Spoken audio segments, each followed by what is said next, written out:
എല്ലാവർക്കും നമസ്കാരം. Popular science writing എന്ന വിഷയത്തിലുള്ള പാനൽ ഡിസ്കഷനാണ് ഇവിടെ നടക്കാൻ പോകുന്നത്.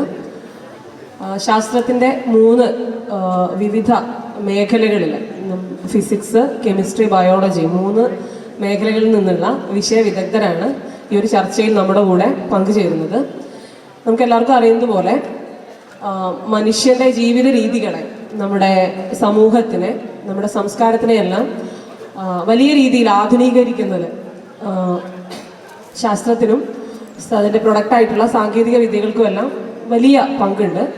അതോടൊപ്പം തന്നെ നമ്മൾ നോക്കിക്കാണുന്ന ഒന്ന്, എണ്ണമറ്റ തെറ്റിദ്ധാരണകളിൽ നിന്ന്, പ്രാകൃത മനുഷ്യന്മാർക്കുണ്ടായിരുന്ന എണ്ണമറ്റ തെറ്റിദ്ധാരണകളിൽ നിന്നും അതുപോലെ അന്ധവിശ്വാസങ്ങളിൽ നിന്നുമെല്ലാം മനുഷ്യൻ്റെ മനസ്സിനെ മോചിപ്പിച്ച് മാനുഷികമായിട്ട് അവരെ ആധുനികീകരിക്കുന്നത്, ഇൻറ്റേർണൽ ആയിട്ടുള്ള ഒരു റവല്യൂഷൻ നടത്തുന്നതിലും ശാസ്ത്ര തത്വങ്ങളുടെ പ്രചരണത്തിന് വലിയ പങ്കുണ്ട്.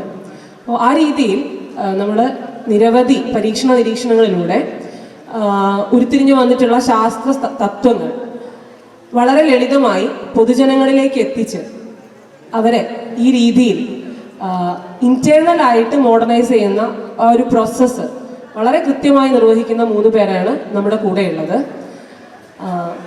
ആദ്യമായി നമ്മുടെ പങ്കെടുക്കാനെത്തിയ 3 പേരെയും ഞാൻ വേദിയിലേക്ക് സ്വാഗതം ചെയ്യാണ്. ഡോക്ടർ ജീവൻ ജോബ് തോമസ് കഴിഞ്ഞ 20 വർഷമായിട്ട് ഈ ഒരു രംഗത്ത് പ്രവർത്തിച്ചു വരുന്ന ആളാണ്. ശാസ്ത്ര പ്രചാരകനായി, ശാസ്ത്ര ലേഖകനായി, അതുപോലെ പ്രഭാഷകനായൊക്കെ പൊതുജനങ്ങളിലേക്ക് ഈ ശാസ്ത്ര തത്വങ്ങൾ എത്തിക്കാൻ നിരന്തരം വർക്ക് ചെയ്തുകൊണ്ടിരിക്കുന്ന ഒരാളാണ്. ശാസ്ത്രം, സാഹിത്യം, തിരക്കഥ അങ്ങനെ പല മേഖലകളിലായി 9ഓളം പുസ്തകങ്ങൾ അദ്ദേഹം രചിച്ചിട്ടുണ്ട്. അദ്ദേഹത്തിൻ്റെ രീതിയുടെ ഒരു പ്രത്യേകതയായിട്ട് കണ്ടിട്ടുള്ളത് ശാസ്ത്രമെഴുത്ത് എന്നുള്ളത് വെറും ശാസ്ത്രമെഴുത്ത് എന്നുള്ളതിൽ മാറി അതിലേക്ക് സംസ്കാരം, ഫിലോസഫി, സൈക്കോളജി അങ്ങനെ പല മേഖലകളുടെ ഒരു പെർഫെക്റ്റ് ബ്ലെൻഡാണ് അദ്ദേഹത്തിൻ്റെ എഴുത്ത്. അപ്പോൾ ആ എഴുത്ത് രീതികളെക്കുറിച്ച്, അതുപോലെ നിലവിലെ നമ്മുടെ ഒരു സാഹചര്യത്തിലെ ശാസ്ത്ര പ്രചരണത്തിൻ്റെ പ്രസക്തിയെക്കുറിച്ച് കൂടെ പറയാൻ ആദ്യമായിട്ട് ജീവൻ സാറിനെ ക്ഷണിക്കുന്നു. നമസ്കാരം. ആദ്യമേ ഈ ശാസ്ത്ര പ്രചാരണം, ശാസ്ത്രം, എഴുത്ത് എന്നുള്ള വിഷയത്തെ പറ്റി സംസാരിക്കുമ്പോൾ ടീച്ചർ പറഞ്ഞ കാര്യത്തിൽ ആലോചിക്കുകയാണെങ്കിൽ ഞാൻ വ്യക്തിപരമായിട്ടുള്ള കാര്യങ്ങൾ മാത്രം ഷെയർ ചെയ്യാം എന്ന് മാത്രമേ വിചാരിക്കുന്നുള്ളൂ. ശാസ്ത്രപ്രചാരണം എന്നുള്ള വാക്കിന് എൻ്റെ പേഴ്സണൽ ഇതിൽ എനിക്ക് ഈ പ്രചാരകൻ എന്ന് പറഞ്ഞ അവസ്ഥയോട് വലിയ താല്പര്യമില്ലാത്ത ആളാണ്. അതായത് അത് ഉറപ്പായിട്ടും ശാസ്ത്രം പ്രചരിപ്പിക്കേണ്ടതാണ്. ശാസ്ത്രത്തിൻ്റെ പ്രചാരണത്തിൻ്റെ കേരളത്തിൽ വലിയ ഒരു ചരിത്രമുണ്ട്. അത് കേരളത്തിലെ അന്ധവിശ്വാസങ്ങളുടെ നിർമ്മാർജ്ജനത്തിനും രാഷ്ട്രീയ പ്രബുദ്ധതയ്ക്കും ജനാധിപത്യത്തിൻ്റെ ശാക്തീകവൽക്കരണത്തിനുമൊക്കെ വലിയ പങ്ക് വഹിച്ചിട്ടുള്ള ഒരുപാട് മൂവ്മെൻറ്റുകളുണ്ട്. ശാസ്ത്ര സാഹിത്യ പരിഷത്ത് പോലെയുള്ള വളരെ പ്രധാനപ്പെട്ട സംഭാവനകൾ നൽകിയ ഒരുപാട് സംഘടനകൾ നമുക്കുണ്ട്. അതിലൂടെയൊക്കെ തന്നെ വളർന്നു വന്ന ഒരു വ്യക്തിയുമാണ് ഞാൻ. ഇപ്പം ഞാൻ പരിഷത്തിലേക്ക് പുസ്തകങ്ങൾ വായിച്ച് തന്നെ വളരുകയും അതിൻ്റെ ക്യാമ്പുകളിൽ പങ്കെടുക്കുകയൊക്കെ ചെയ്ത് തന്നെ വളർന്നു വന്ന വ്യക്തിയാണ്. അതുകൊണ്ട് തന്നെ അതിൻ്റെ ഒരു സ്ട്രീമിൽ തന്നെ നമ്മൾ രാഷ്ട്രീയ ബോധം തന്നെ രൂപപ്പെടുത്തിയിട്ടൊക്കെ ഉള്ള വ്യക്തിയാണ്. പക്ഷെ വ്യക്തിപരമായിട്ട് എഴുത്തിനകത്ത് ഈ പ്രചാരണത്തിൻ്റെ അവസ്ഥയെ ഉൾപ്പെടുത്താതിരിക്കുക എന്ന് പറയുന്നത് ഉൾപ്പെടുത്താൻ എനിക്ക് മടിയുള്ള ഒരാളാണ്. അതെന്തുകൊണ്ടാണെന്ന് വെച്ച് കഴിഞ്ഞാൽ ഞാൻ പഠിപ്പിക്കാൻ ഉദ്ദേശിക്കുന്നില്ല എന്നുള്ളത് കൊണ്ടാണ്. അത് അവിടെ ആദ്യം വേണ്ടത് പഠിക്കുക എന്നുള്ളതാണ് എന്ന് വിചാരിക്കുന്നതുകൊണ്ടാണ്. ആദ്യം കൃത്യമായിട്ടുള്ള പഠനം വളരെ പ്രധാനമാണെന്ന് വിശ്വസിക്കുന്ന ഒരാളാണ് ഞാൻ ഏത് വിഷയത്തിനായാലും. അപ്പം അതുകൊണ്ട് തന്നെ അത് ഈ എഴുത്ത് എന്ന് പറയുന്നത് ഒരു പഠന പ്രക്രിയ കൂടിയാണ് എന്ന് വിചാരിക്കുന്ന ഒരാളാണ് ഞാൻ. അപ്പം നമ്മളൊരു ഞാൻ എൻ്റെ ഒരു ഉദാഹരണം പറഞ്ഞു കഴിഞ്ഞാൽ, ഞാൻ എൻ്റെ ആദ്യമായിട്ട് പബ്ലിഷ് ചെയ്ത ആർട്ടിക്കിൾ മാതൃഭൂമി ആഴ്ചപതിപ്പിൽ 2006 പബ്ലിഷ് ചെയ്ത ആർട്ടിക്കിൾ എൻ്റെ പേര് ഓർമ്മകളെ മായ്ച്ചു കളയുമ്പോൾ എന്നായിരുന്നു. അപ്പോൾ അത് പർട്ടിക്കുലർലി ഞാൻ ഫിസിക്സ് പഠിക്കുന്ന ആളാണെങ്കിലും അത് ഫിസിക്സ് ഒന്നും അല്ല, അത് തലച്ചോറുമായി ബന്ധപ്പെട്ട പഠനങ്ങളൊക്കെ ആയിട്ട് ബന്ധപ്പെട്ട് എടുത്ത അതിനെ പറ്റിയുള്ള വിഷയമൊക്കെ ആയിരുന്നു ചർച്ച ചെയ്തത്. അപ്പം ഞാനത് എങ്ങനെയാണ് ഒരു വിഷയത്തിലേക്ക് അതിലേക്ക് എത്തിപ്പെട്ടത് എന്ന് പറയുമ്പോൾ ഞാൻ എന്താണ് എൻ്റെ ഐഡിയ എന്ന് മനസ്സിലാകുമെന്ന് വിചാരിക്കുന്നതുകൊണ്ട് അത് എങ്ങനെയാണ് എഴുതിയതെന്ന് പറയാം. അപ്പം ഞാൻ എൻ്റെ ജീവിതത്തിലെ ഏറ്റവും കൂടുതൽ എൻ്റെ ഒരു 20 വയസ്സ് ഒരു 17 വയസ്സ് മുതലേ ഒക്കെ ഞാൻ കണ്ടിട്ടുള്ള ഏറ്റവും പ്രധാനപ്പെട്ട ഒരു പ്രോബ്ലം എൻ്റെ മുത്തശ്ശൻ്റെ ഓർമ്മ ഡീഗ്രേഡ് ചെയ്യുന്നതായിരുന്നു. ഞാൻ +2 പഠിക്കുന്ന കാലത്താണ് 95 വയസ്സുള്ള മുത്തശ്ശൻ പെട്ടെന്ന് ഒരു ദിവസം ഓർമ്മയുടെ പ്രോബ്ലം അനുഭവിക്കുന്നതായിട്ട് കണ്ടു തുടങ്ങിയത്. അപ്പം ഞാൻ അദ്ദേഹത്തിൻ്റെ കൂടെ ആശുപത്രിയിൽ നിൽക്കുമായിരുന്നു. പനിയായിട്ട് ആശുപത്രി കിടക്കുന്ന ആളുടെ കൂടെ ഞാൻ രാത്രിയും പകലുമൊക്കെ നിൽക്കുമ്പോൾ പെട്ടെന്ന് ഒരു ദിവസം വല്ലാതെ പിച്ചും വേയും പറയാൻ തുടങ്ങി. പിന്നീട് പതിയെ ഓർമ്മ അങ്ങ് ഡീഗ്രേഡ് ചെയ്യാൻ തുടങ്ങുന്നത് നമുക്ക് കാണാം. അപ്പോൾ ഓർമ്മയുടെ ഒരു ഡീഗ്രേഡിങ്ങിൻ്റെ ഒരു എവല്യൂഷൻ ഉണ്ട്. അതിങ്ങനെ കുറഞ്ഞു പോകുക, ഓർമ്മകൾ കുറഞ്ഞു പോവുക. റീസെൻറ്റ് മെമ്മറീസ് ആദ്യം നഷ്ടപ്പെട്ടുകൊണ്ടിരിക്കും. പനിയൊക്കെ മാറി വീട്ടിൽ വന്നു കഴിഞ്ഞ് കഴിഞ്ഞാൽ എന്തെങ്കിലും സാധനമൊക്കെ വെച്ച് കഴിഞ്ഞ് കഴിഞ്ഞാൽ എവിടെയാണ് വെക്കണേന്ന് മറന്നു പോകും. നമ്മൾ അപ്പനെ ഞങ്ങൾ വിളിക്കുന്നത്. അപ്പോൾ അപ്പൻ്റെ കയ്യിൽ എന്തെങ്കിലും ആരെങ്കിലും പൈസയൊക്കെ വീട്ടിൽ കൊണ്ടു കൊടുത്തു കഴിഞ്ഞ് കഴിഞ്ഞാൽ അപ്പനത് എടുത്ത് വെക്കും. അപ്പോൾ അവർ അയൽവക്കാരെങ്കിലും പൈസ കൊണ്ട് കൊടുത്തിട്ടുണ്ടെങ്കിൽ ഞാനത് വലിയപ്പൻ്റെ കയ്യിൽ കൊടുത്തിട്ടുണ്ടായിരുന്നു എന്ന് പറയും. പക്ഷേ നമ്മൾ ചോദിക്കുമ്പോൾ പൈസ എന്ന് പറഞ്ഞിട്ട് പിന്നെ നമ്മൾ വീട് മുഴുവൻ അന്വേഷിച്ച് എടുത്തിട്ട് വേണം ആ പൈസയൊക്കെ കണ്ടുപിടിക്കാൻ. അതെന്ന് പറഞ്ഞാൽ റീസെൻറ്റ് മെമ്മറീസ് പോകുന്നതാണ്. അപ്പോൾ അതിൻ്റെ ഒരു ഘട്ടമായിട്ട് ഇങ്ങനെ പോയിട്ട് 99 വയസ്സാകുമ്പോഴത്തേക്ക് അപ്പം മരിച്ചു പോകുന്ന കാലമാകുമ്പോഴത്തേക്ക് ഒരു 4-5 വർഷം നമ്മൾ ഞാൻ കണ്ടിന്യൂസ്ലി അപ്പനെ കൂടെ തന്നെ രാത്രിയൊക്കെ എഴുന്നേറ്റ് നടന്നു പോകും. അപ്പോൾ അതുകൊണ്ട് എപ്പോഴും കൂടെ നടന്നുകൊണ്ടിരുന്നു. അപ്പോൾ ആ സമയത്ത് ഇതിൻ്റെ ഒരു ഗ്രാജുവൽ ഡീക്കേ, മെമ്മറിയുടെ ഒരു ഗ്രാജുവൽ ഡീക്കേ എങ്ങനെയാണ് ഉണ്ടാവുന്നത് എന്ന് സ്വന്തമായിട്ട് പഠിക്കുക എന്ന് പറഞ്ഞ ഒരു പ്രോസസ്സ് ഉണ്ട്. അപ്പം നമുക്ക് ന്യൂറോ സയൻസിൻ്റെ ഏറ്റവും കൊള്ളാവുന്ന ടെക്സ്റ്റ് ബുക്കുകൾ നമ്മൾ മേടിച്ചു കൊണ്ട് വെക്കുകയും അത് വായിക്കുകയും നമുക്കത് വായിക്കാനുള്ള ഒരു PG ഒക്കെ ആകുമ്പോഴത്തേക്കും നമുക്കത് വായിച്ച് പഠിക്കാനുള്ള അവസ്ഥ ഉണ്ടാവും. അപ്പം 22 വയസ്സിൽ അപ്പം മരിച്ചുപോയി. പിന്നീട് ആണ് ഞാനത് കൂടുതൽ പഠിക്കുകയൊക്കെ ചെയ്തത്. അപ്പോൾ അങ്ങനെ ഇരിക്കുകയാണ് ഈ പറയുന്ന 2005 ആകുമ്പോൾ 2004-2005 ഈ ടാർഗറ്റഡ് മെമ്മറി ഇറേസൽ എന്ന് പറഞ്ഞ ടെക്നോളജി ലോകത്ത് ഇവോൾവ് ചെയ്തു എന്ന് പറഞ്ഞ വാർത്ത പുറത്തു വരുന്നത്. അപ്പോൾ അതായത് ടാർഗറ്റഡ് മെമ്മറി ഇറേസൽ എന്ന് പറഞ്ഞു കഴിഞ്ഞാൽ നമുക്ക് ആവശ്യമുള്ള മെമ്മറി അല്ലെങ്കിൽ ആവശ്യമില്ലാത്ത മെമ്മറി മായ്ച്ചു കളയാമെന്ന് പറയുന്ന തരത്തിലുള്ള പരീക്ഷണങ്ങൾ ലോകത്ത് നടക്കുന്നുണ്ട്. ആവശ്യമില്ലാത്ത മെമ്മറി എന്ന് പറഞ്ഞു കഴിഞ്ഞാൽ നിങ്ങളൊക്കെ കണ്ടിട്ടുണ്ടാവുമായിരിക്കും. The eternal sunshine of a spotless mind എന്ന് പറഞ്ഞ സിനിമ കണ്ടിട്ടില്ലെങ്കിൽ എല്ലാവരും ജീവിതത്തിൽ കണ്ടിരിക്കേണ്ട ഒരു സിനിമകളിൽ പെട്ടതാണ്. 21-ാം നൂറ്റാണ്ടിലെ ബെസ്റ്റ് ഫിലിംസിൻ്റെ റേഞ്ചിൽ വരുന്ന ഒരു സിനിമയാണ്. അതില്ലാത്ത അത് സയൻസ് ഫിക്ഷൻ്റെ രീതിയിൽ പറയുന്നുണ്ട്. ഭാര്യയും ഭർത്താവും ഒക്കെ രണ്ടുപേര് കാമുകന്മാർ ഒരുമിച്ച് 2 കൊല്ലമായിട്ട് ജീവിച്ചുകൊണ്ടിരിക്കുമ്പോൾ കാമുകൻ മതിയായി, അതായത് ഇയാളെ കൊണ്ട് സഹി കെട്ടു എന്ന് പറയുകയാണ്. കേറ്റ് വിൻസ്ലെറ്റും ജിം കാരിയാണ് അഭിനയിക്കുന്നത്. കേറ്റ് വിൻസ്ലെറ്റ് പറയുകയാണ് ഇയാളുടെ സ്വഭാവം എനിക്ക് സഹിക്കുന്നില്ല, ഇയാളെ ഞാൻ ഒഴിവാക്കുക എന്ന് പറഞ്ഞ് അവൾ ഇറങ്ങിപ്പോയി. 2 കൊല്ലം ഒരുമിച്ച് ജീവിച്ചിട്ട് ഇറങ്ങിപ്പോയിട്ട് കുറച്ച് നേരം കഴിഞ്ഞപ്പോൾ കുറച്ച് ദിവസം കഴിഞ്ഞപ്പോൾ ഇയാളുടെ ഓർമ്മ കാരണം ഉറങ്ങാൻ പറ്റുന്നില്ല, ഇയാൾ എന്നോട് പെരുമാറിയ രീതിയൊന്നും കാരണം ഉറങ്ങാൻ പറ്റുന്നില്ല എന്ന് പറഞ്ഞിട്ട് ഇവള് പോയിട്ട് സയൻസ് ഫിക്ഷൻ കഥയാണ്. അപ്പോൾ ഒരു കമ്പനിയിൽ പോയിട്ട് നമ്മൾ പേര് രജിസ്റ്റർ ചെയ്ത് കഴിഞ്ഞ് കഴിഞ്ഞാൽ ഈ പുള്ളിനെ പറ്റിയുള്ള എല്ലാ മെമ്മറിയും നമുക്ക് മായ്ച്ചു തരും. അയാളുടെ ഒരു സാധനവും നമ്മുടെ തലച്ചോറിൽ ഉണ്ടാവില്ല. പിന്നെ നല്ല സുഖമാണ് കിടന്നുറങ്ങാൻ. അല്ലെങ്കിൽ രാവിലെ എഴുന്നേൽക്കുമ്പോഴും പാതിരാത്രി ഉറങ്ങാതെ എഴുന്നേൽക്കും ഈ പുള്ളി അന്ന് ചെയ്ത കാര്യങ്ങൾ ഇയാൾ എന്നോട് അന്ന് അങ്ങനെ പറഞ്ഞില്ലേ ഇങ്ങനെ പറഞ്ഞില്ലേ എന്നുള്ള ഇത്. അപ്പോൾ ആ ശല്യം സഹിക്കുക വയ്യാതെ കഥാപാത്രം ക്ലെമൻ്റ് എന്ന് പറഞ്ഞ കഥാപാത്രം പോയിട്ട് ഇത് മായ്ച്ചു കളയുന്നതാണ് എൻ്റെ കഥ. അടുത്ത സെഗ്മെൻറ്റിൽ ഇയാളിത് തിരിച്ചറിയുമ്പോൾ ഇയാളും പോയിട്ട് ഇത് മായ്ച്ചു കളയുന്നതാണ് കഥ. അപ്പം ഇതിന് വേണ്ടിയിട്ട് ഇത് ശരിക്കും ആ സയൻസ് ഫിക്ഷൻ ആണെന്ന് അത് തോന്നാമെങ്കിലും പ്രൊപ്രാനോൾ എന്ന് പറയുന്ന ഒരു കെമിക്കൽ കോമ്പൗണ്ട് നമ്മുടെ തലച്ചോറിൽ കറക്റ്റ് സ്പോട്ടിലേക്ക് വർക്ക് ചെയ്യിപ്പിച്ച് കഴിഞ്ഞാൽ ഇത് മായ്ച്ചു കളയാൻ പറ്റും. സ്പെസിഫിക് മെമ്മറീസ് എന്ന് പറഞ്ഞു കഴിഞ്ഞാൽ ഇപ്പോൾ ഫോർ എക്സാമ്പിൾ അത് ഡെവലപ്പ് ചെയ്യണ ഇപ്പോൾ റേപ്പ് നടന്ന സാഹചര്യത്തിൽ റേപ്പിൻ്റെ വിക്ടിംസ് ആയിട്ടുള്ളവർക്ക് ഭയങ്കര പ്രശ്നമായിട്ട് PTSD ഒക്കെ ഉണ്ടോ, പോസ്റ്റ് ട്രൂമാറ്റിക് സ്ട്രെസ് ഡിസോർഡർ ഉണ്ടോ, അതുകൊണ്ട് ജീവിതം ഭയങ്കര ബുദ്ധിമുട്ടായിട്ടുള്ള ആൾക്കാരുണ്ട്. അപ്പം അവർക്ക് ആ റേപ്പിൻ്റെ മെമ്മറി മായ്ച്ചു കളഞ്ഞു കഴിഞ്ഞ് കഴിഞ്ഞാൽ പിന്നെ ആ സ്ട്രെസ് ഇല്ലാതെ ജീവിക്കാനുള്ള സാഹചര്യം ഉണ്ടാവും. അപ്പോൾ ആ മാനസികാവസ്ഥ വളരെ കാമാകാം. അപ്പോൾ നമ്മൾ ഈ റേപ്പ് നടന്നതിനെ സംബന്ധിച്ചിട്ടുള്ള എല്ലാ മെമ്മറിയും ടാർഗറ്റ് ചെയ്തിട്ട് ഏത് സ്പോട്ടിലാണെന്ന് പറഞ്ഞിട്ട് ഈ പ്രൊപ്രാനോൾ എന്ന് പറഞ്ഞ കോമ്പൗണ്ട് നമ്മൾ അവിടെ ആക്ട് ചെയ്യിപ്പിക്കുന്ന ഏതെങ്കിലും തരത്തിൽ ടാർഗറ്റ് ചെയ്ത് അവിടെ എത്തിച്ചു കഴിഞ്ഞ് കഴിഞ്ഞാൽ അതിനെ മാറ്റി കളയാൻ പറ്റും എന്നുള്ള വർക്ക് 2005 പബ്ലിഷ്ഡ് ആയിട്ടുള്ള ഒരു വർക്കാണ്. വളരെ പ്രധാനപ്പെട്ട ജേർണൽസിൽ തന്നെ പബ്ലിഷ്ഡാണ്. പക്ഷെ അതിൻ്റെ അകത്ത് വേറൊരു പ്രശ്നം കൂടെ ഉണ്ട്. ഇപ്പോൾ നമ്മൾ റേപ്പ് നടന്നു കഴിഞ്ഞിട്ട് ഈ പെൺകുട്ടിക്ക് ഈ ഡ്രഗ് കൊടുത്തു കഴിഞ്ഞ് കഴിഞ്ഞാൽ ഈ റേപ്പിൻ്റെ മെമ്മറി ഉണ്ടാവില്ല. അപ്പം നിങ്ങൾ കോടതിയിൽ കയറുമ്പോഴത്തേക്കും ഒന്നും ഉണ്ടാവില്ല. എന്നുവെച്ചാൽ ഞങ്ങൾക്ക് വളരെ ഈസി ആയിട്ട് വിക്ടിമിനെ ഊരി അതിന് വേറൊരു മാനേജിങ്ങും നടത്തണ്ട, വളരെ എളുപ്പത്തിന് ഊരിപ്പോയി പോരാൻ പറ്റും. അപ്പം ഇതാണ് ആ ഒരൊറ്റ സയൻറ്റിഫിക് എവിഡൻസ്. അത് വളരെ പ്രധാനപ്പെട്ട സയൻറ്റിഫിക് ഇന്നോവേഷനാണ്. വളരെ പ്രധാനപ്പെട്ട സയൻറ്റിഫിക് ഇന്നോവേഷനാണ് ഈ ടാർഗറ്റഡ് മെമ്മറി ഇറേസർ എന്ന് പറയുന്നത്. ഒരുപക്ഷെ അത് ചെയ്യാൻ വളരെ എളുപ്പമാണ് എന്നൊക്കെ പറയുന്നവരുണ്ട്, അത് വർക്ക് ചെയ്തുകൊണ്ടിരിക്കുന്നുണ്ട്. അപ്പം ഞാൻ പറഞ്ഞത് ഇതിന് 2 മുഖങ്ങളുണ്ട്. ഈ സാധനത്തിന് 2 മുഖങ്ങളുണ്ട്.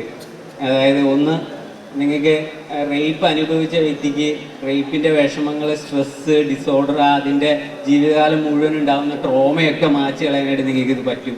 അതേപോലെ തന്നെ നിങ്ങളുടെ മേലെ അധികാര പ്രയോഗം കുറേയും കൂടി എഫിഷ്യൻ്റായിട്ട് നടത്തുകയും ചെയ്യാൻ പറ്റും എന്ന് പറയുന്ന ഒരു സാഹചര്യമുണ്ട്. അപ്പോൾ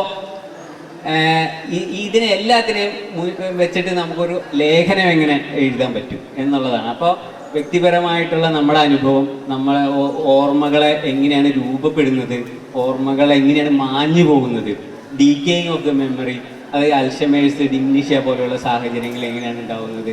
അതിനപ്പുറം മോഡേൺ ഇന്നോവേഷൻ എന്ന് പറഞ്ഞാൽ ഇതിനെ എങ്ങനെയാണ് പുതിയ സയൻസ് കൈകാര്യം ചെയ്യുന്നത്, അതിൻ്റെ പ്രോസ് ആൻഡ് കോൺസ് ഉണ്ട്. എപ്പോഴായാലും ഏത് സയൻറ്റിഫിക് ടെക്നോളജിക്കായാലും ഈ തരത്തിലുള്ള 2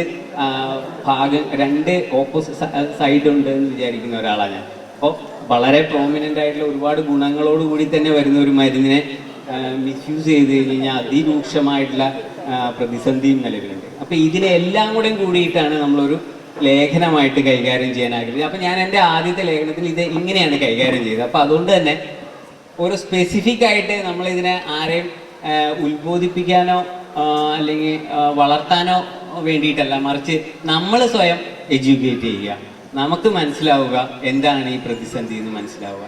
നമ്മൾ വൃത്തിയായി മനസ്സിലാക്കിയിട്ട് എഴുതി വെച്ച് കഴിഞ്ഞാൽ മറ്റുള്ളവർക്ക് വളരെ എളുപ്പമായിട്ട് മനസ്സിലായിക്കോളൂ എന്ന് വിചാരിക്കുന്ന ഒരാളാണ് ഞാൻ.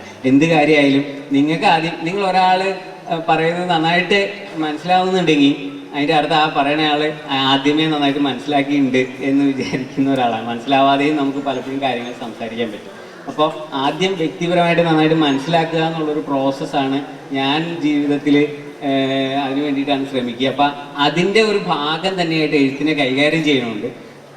അത് സ്വാഭാവികമായിട്ടും ഉറപ്പായിട്ടും അത് പിന്നീട് ശാസ്ത്ര പ്രചാരണത്തിൻ്റെ ഭാഗത്തേക്ക് വരും. അത് പർപ്പസ്ഫുള്ളി നമ്മൾ അതിനു വേണ്ടി കച്ച കെട്ടി ഇറങ്ങിയതല്ല എന്ന് മാത്രമേ ഉള്ളൂ. അതായത് അത് നമ്മുടെ ജീവിതത്തിൻ്റെ ഭാഗമാണ്. നമ്മൾ അതിലൂടെ തന്നെയാണ്, ഞാനതാ പറഞ്ഞത്, ആദ്യം നമ്മൾ അത്തരം സ്ട്രീമുകളിലൂടെയാണ് വളർന്നു വന്നത്. ആ പൊളിറ്റിക്കൽ ധാരയുടെ ഭാഗമായിട്ട് തന്നെയാണ് നമ്മളിതൊക്കെ മനസ്സിലാക്കി വന്നതും അതിലൂടെ വളർന്നതും. അപ്പോൾ നമ്മൾ അതിൻ്റെ ഭാഗമായിട്ട് തന്നെ അത് ചെയ്തു പോകുമ്പോൾ അത് സ്വാഭാവികമായും അത് നമ്മളെ ഒരു advocating the politics of the science, anti and pro and con, നമുക്ക് ഒരേ ഓപ്പോസിറ്റും ഫോറോ ആയിട്ടുള്ള ഐഡിയാസ് നമുക്കത് വളരെ വ്യക്തമായിട്ട് അവതരിപ്പിക്കാനും പറ്റും. അതിലൂടെ വായിക്കുന്നവർക്ക് അത് കൃത്യമായ ധാരണ ഉണ്ടാക്കാൻ സഹായിക്കും എന്നാണ് ഞാൻ വിചാരിക്കുന്നത്. അത് എൻ്റെ ഒരു കാഴ്ചപ്പാടാണ്. അത് കുറഞ്ഞൊരു സമയം കൊണ്ട് ഒരുപാട് മേഖലകളിലൂടെ നമ്മളങ്ങനെ പോയി. സമയം അനുവദിക്കുമെങ്കിൽ വീണ്ടും നമുക്ക് ജീവൻ സാറിലേക്ക് തിരിച്ചു വരാം.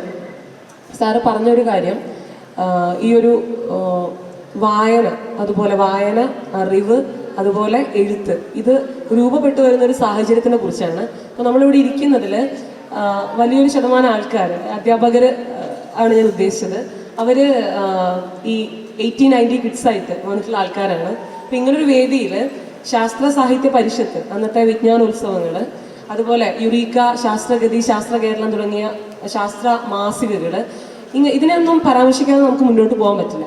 അപ്പോൾ അതിൽ നിന്ന് ഞാൻ വിജയകുമാർ സാറിനോട് ചോദിക്കാൻ ആഗ്രഹിക്കുന്നത്, സാറ് കഴിഞ്ഞൊരു 36 വർഷമായിട്ട് ഇതുപോലെ ശാസ്ത്ര പ്രചാരണം എന്ന രീതി, മീൻസ് പൊതുജനങ്ങളിലേക്ക് ശാസ്ത്ര സത്യങ്ങൾ എത്തിക്കാൻ നിരന്തരമായിട്ട് വർക്ക് ചെയ്യുന്ന ഒരാളാണ്. സാറിൻ്റെ ഒരു പ്രത്യേകത എന്ന് പറയുന്നത്, സാറ് 10 വർഷത്തോളം, 1996 മുതൽ 10 വർഷത്തോളം സാറ്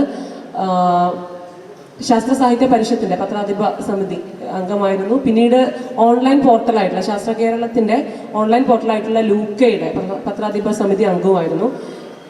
നിലവിൽ സാറ് സിംപ്ലി സയന്റിഫിക് എന്നൊരു യൂട്യൂബ് ചാനൽ, അപ്പോൾ അതിൽ വരുന്ന വീഡിയോസിനൊക്കെ ഒരുപാട് ഫോളോവേഴ്സ് ഉണ്ട്. അപ്പോൾ പുതിയൊരു ജനറേഷൻ വായനയിൽ നിന്ന് മാറിയിട്ട് ഇങ്ങനെയുള്ള വീഡിയോസ് വേണം. പുതിയൊരു രീതിയാണ്, അറിവ് ശേഖരിക്കാനുള്ള, അതുപോലെ അറിവ് ഷെയർ ചെയ്യാനുള്ള പുതിയൊരു രീതിയാണ്. അപ്പോൾ ആ ഒരു രീതി സ്വായത്തമാക്കിയിട്ടുള്ള ആ രീതിയിൽ പ്രവർത്തിക്കുന്ന ഒരാളാണ് വിജയകുമാർ സാറ്. അപ്പോൾ പുതിയ ന്യൂ ജനറേഷൻ രീതികളെ കുറിച്ച്, സോഷ്യൽ മീഡിയയിൽ വരുന്ന ഇടപെടലുകളെ കുറിച്ചൊക്കെ പറയാൻ വേണ്ടി സാറിനെ ക്ഷണിക്കും.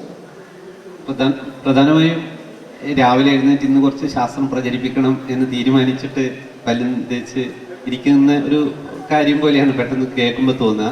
അങ്ങനെയല്ല, ഞാൻ വളർന്നു വന്ന സാഹചര്യങ്ങളിലും ഈ പറഞ്ഞ കോളേജിൽ പഠിക്കുമ്പോൾ തൊട്ട് പരിഷത്തിലേക്ക് വരുന്നു. പരിഷത്തിൽ ആദ്യമായിട്ട് ഞാൻ ചെയ്യുന്നത്, എനിക്ക് ഇങ്ങനെ എന്തെങ്കിലും എഴുതണം തോന്നുന്ന എൻ്റെ കെമിസ്ട്രിയാണ് ഞാൻ പഠിച്ചത്. അപ്പോൾ കെമിസ്ട്രി എനിക്ക് അവിടെ വന്ന് പുതുതായിട്ട് ചേർന്നൊരു സാറ്, അപ്പോഴേ ശാസ്ത്ര പ്രചരണം പരിഷത്തൊന്നും എനിക്ക് അത്ര കാര്യമായിട്ട് അറിയില്ലായിരുന്നു. 1982 83 കാര്യമാണ് പറയുന്നത്. അപ്പോഴേ കോളേജുകളിൽ സയൻസ് ക്ലബ്ബുകൾ തുടങ്ങുന്നു. പരിഷത്തിൻ്റെ നേതൃത്വത്തിലുള്ള സയൻസ് ഫോറം എന്ന് പറഞ്ഞിട്ടുള്ള ഒരു സംവിധാനം വരുന്നു. അവിടെയുള്ള സയൻസ് നോട്ടീസ് ബോർഡുകൾ, സയൻസ് ഏറ്റവും പുതിയ അറിവുകൾ എത്തിക്കാൻ വേണ്ടിയിട്ടുള്ള ഒരു ശ്രമം പോലെ ചെയ്യുന്നു. അപ്പോൾ സാറ് എനിക്ക് അപ്പോഴ് കുറച്ച് കവിതയുടെ സൂക്കേടായിരുന്നു എന്ന് പറയും പോലെ MM വിജയൻ മാഷിൻ്റെ പ്രസംഗമൊക്കെ കേട്ട് നടക്കുന്ന, കവിതയൊക്കെ എഴുതിക്കൊണ്ട് നടക്കുന്ന ഒരു സമയമായിരുന്നു. സാറ് എന്നോടുള്ള ഇഷ്ടം കൊണ്ട് ഒക്കെ ആയിരിക്കും അപ്പോഴ് എന്നോട് എഴുതാനുള്ള ഒരു കഴിവുള്ളതുകൊണ്ട് പറഞ്ഞു എന്നോട് ഈ സയൻസിലുള്ള കുറച്ച് ലേഖനങ്ങളൊക്കെ എനിക്ക് അപ്പോഴുണ്ടായിരുന്ന പത്രങ്ങളിലും എക്സ്പ്രസ്സിലും അതിലൊക്കെ വരുന്നതൊക്കെ ഹിന്ദുവിലൊക്കെ ഉള്ള വരുന്ന ചെറിയ കോളങ്ങൾ എനിക്ക് തന്നിട്ട് പറയും, നീ അത് മലയാളത്തിലേക്കൊക്കെ ഒന്ന് മാറ്റി നോക്ക്, നമുക്കിത് എല്ലാവരും ഇംഗ്ലീഷ് വായിക്കുന്നതല്ലേ. ഞാൻ മട്ടന്നൂർ പഴശ്ശിരാജ NSS കോളേജിൽ, ഏറ്റവും മോശം കോളേജുകൾ കണ്ണൂർ ജില്ലയിലുള്ളതാണ്. ഏറ്റവും സാധാരണയായിട്ടുള്ള ആൾക്കാർ ഇംഗ്ലീഷ് വായിക്കാൻ ശരിക്കും അറിയാത്തവർ എന്ന് പറയുന്ന ഒരു ഡിഗ്രിക്ക് വരെ എത്തുന്ന കാലം ഇപ്പോഴത്തെ പോലെ തന്നെ. അപ്പോഴേ അത് ഇംഗ്ലീഷിൽ നിന്ന് മലയാളത്തിലേക്കൊക്കെ ആക്കി എഴുതാൻ പറഞ്ഞിട്ടാണ് ഞാൻ തുടങ്ങുന്നത്. അപ്പോൾ എഴുതുമ്പോൾ സാർ അത് നോക്കിയിട്ടൊക്കെ മാറ്റും. ആദ്യമായിട്ട് ഞാൻ എഴുതുന്നത്, അതായത് സയൻസ്, എനിക്ക് അതിൻ്റെ ബേസൊന്നും അറിയില്ല. ഞാൻ അതിനെ നേരിട്ട് ഒരു ട്രാൻസ്ലേറ്ററുടെ ഒരു റോള്, അതിൽ കുറച്ചുകൂടി സിമ്പിളായിട്ട് അതിൽ പറഞ്ഞ കാര്യം ഞാൻ പരമാവധി മനസ്സിലാക്കാൻ ശ്രമിച്ചിട്ട് എൻ്റെ വക എഴുതുന്നതായിരുന്നു രീതി. അങ്ങനെ എഴുതിയിട്ടാണ് തുടങ്ങുന്നത്. പിന്നെ ഞാൻ ജോലി കിട്ടി. തിരുവനന്തപുരം മെഡിക്കൽ കോളേജിലാണ് എനിക്ക് ജോലി കിട്ടിയത്. അവിടെ നിന്ന് പിന്നെ ശാസ്ത്ര കേരളമൊക്കെ പരിഷത്ത് ഭവനിൽ തന്നെയാണ് താമസിക്കുന്നത്. അപ്പോൾ ഇതിൻ്റെ കൂട്ടത്തിൽ അങ്ങ് കുറേ എഴുത്തുകാരും ഒക്കെ ആയിട്ട് ഇങ്ങനെ ബന്ധപ്പെട്ടുകൊണ്ടാണ് എൻ്റെ ജീവിതം പതുക്കെ ഇതിലേക്ക് അങ്ങ് എത്തുന്നത്. അല്ലാതെ ഞാൻ മനഃപൂർവ്വം എത്തിയതല്ല. പിന്നീട് ശാസ്ത്ര കേരളത്തിലേക്ക് വന്നു. ശാസ്ത്ര കേരളത്തിലേക്ക് വന്നപ്പോൾ ഞാൻ ചെയ്യുന്നത് കുറേ വർഷം, ഞാൻ 10 വർഷം എഴുതിയത് സിനിമയാണ്. ലോക സിനിമകൾ കുട്ടികളെ പഠിപ്പിക്കാൻ വേണ്ടിയിട്ടാണ്. പഠിപ്പിക്കുക എന്നല്ല, എങ്ങനെയാണ് ഒരു സിനിമ ഏറ്റവും രസകരമായിട്ട് ഒരാളോട് പറഞ്ഞു കൊടുക്കുക എന്നുള്ളത്. ഇന്ന് എൻ്റെ അച്ഛൻ മരിച്ച ദിവസം, അദ്ദേഹത്തിൻ്റെ വളരെ ചെറുതായിപ്പോൾ, എൻ്റെ അച്ഛൻ വളരെ വയസ്സായിട്ട് തന്നെയാണ് മരിച്ചത്. അപ്പോൾ ചെറിയ കാലത്ത് തന്നെ അദ്ദേഹം സിനിമ കാണാൻ പോയി കഴിഞ്ഞാൽ സിനിമ കണ്ടിട്ട് തിരിച്ചു വന്നിട്ട് എന്നോട് കഥ പറഞ്ഞു തരും. ഞങ്ങൾ ചെറിയ കുട്ടികളാണ്. അപ്പോൾ ഞാനും എൻ്റെ അനിയൻ രമേശൻ ബ്ലാത്തൂർ എന്നൊക്കെ പറഞ്ഞൊരു നോവലിസ്റ്റൊക്കെ ഉണ്ട്. ഇവരോടൊക്കെ ഞങ്ങളോട് ചുറ്റും ഇരുന്ന് കഥ പറഞ്ഞു തരും, സിനിമയുടെ കഥ. അത് ചിലപ്പോൾ ജയശങ്കറിൻ്റെ അടിപ്പടമൊക്കെ ആയിരിക്കും. പക്ഷെ അച്ഛൻ പറയുന്നത് അത് സിനിമ നമ്മൾ കാണുന്ന അതേ ഒരു ഫീലിംഗ് ഉണ്ടാക്കുന്നത്. എല്ലാവരും സിനിമക്ക് കൊണ്ടുപോകാനൊന്നും പറ്റാത്ത കാലം. അങ്ങനെയാണ് സിനിമ എങ്ങനെയാണ് ഒരാൾക്ക് ഫീൽ ചെയ്യുന്ന വിധത്തിൽ അതിൻ്റെ ഒരു ചില ഭാഗങ്ങൾ സിനിമ കണ്ട ഒരു അനുഭവം ഉണ്ടാക്കാൻ പറ്റുമെന്നുള്ളതാണ് ഞാൻ എഴുതി ശീലിച്ചത്. 10 വർഷത്തോളം പരിഷത്തിൻ്റെ ഈ ശാസ്ത്ര കേരളത്തിൽ ക്ലാസിക്കുകൾ എഴുതിയിരുന്നു. അത് പുസ്തകമൊക്കെ ആയിട്ട് വന്നത്. അതിൽ നിന്ന് ഞാൻ സയൻസ്, ഇത്തരത്തിൽ സീരിയസ് ആയിട്ട് സയൻസ് എഴുതുക എന്ന് പറയുന്നത് എനിക്ക് പറ്റുന്ന കാര്യമൊന്നുമല്ല. ഞാൻ പഠിച്ചത്, ഞാൻ പറഞ്ഞു, ഞാൻ കെമിസ്ട്രിയാണ് പഠിച്ചത്. അതിൽ ഞാൻ പിന്നീട് ഫാർമസ്യൂട്ടിക്കൽ കെമിസ്ട്രി B.Pharm ഒക്കെയാണ് പഠിച്ചത്. സിനിമയാണ് പഠിച്ചത്.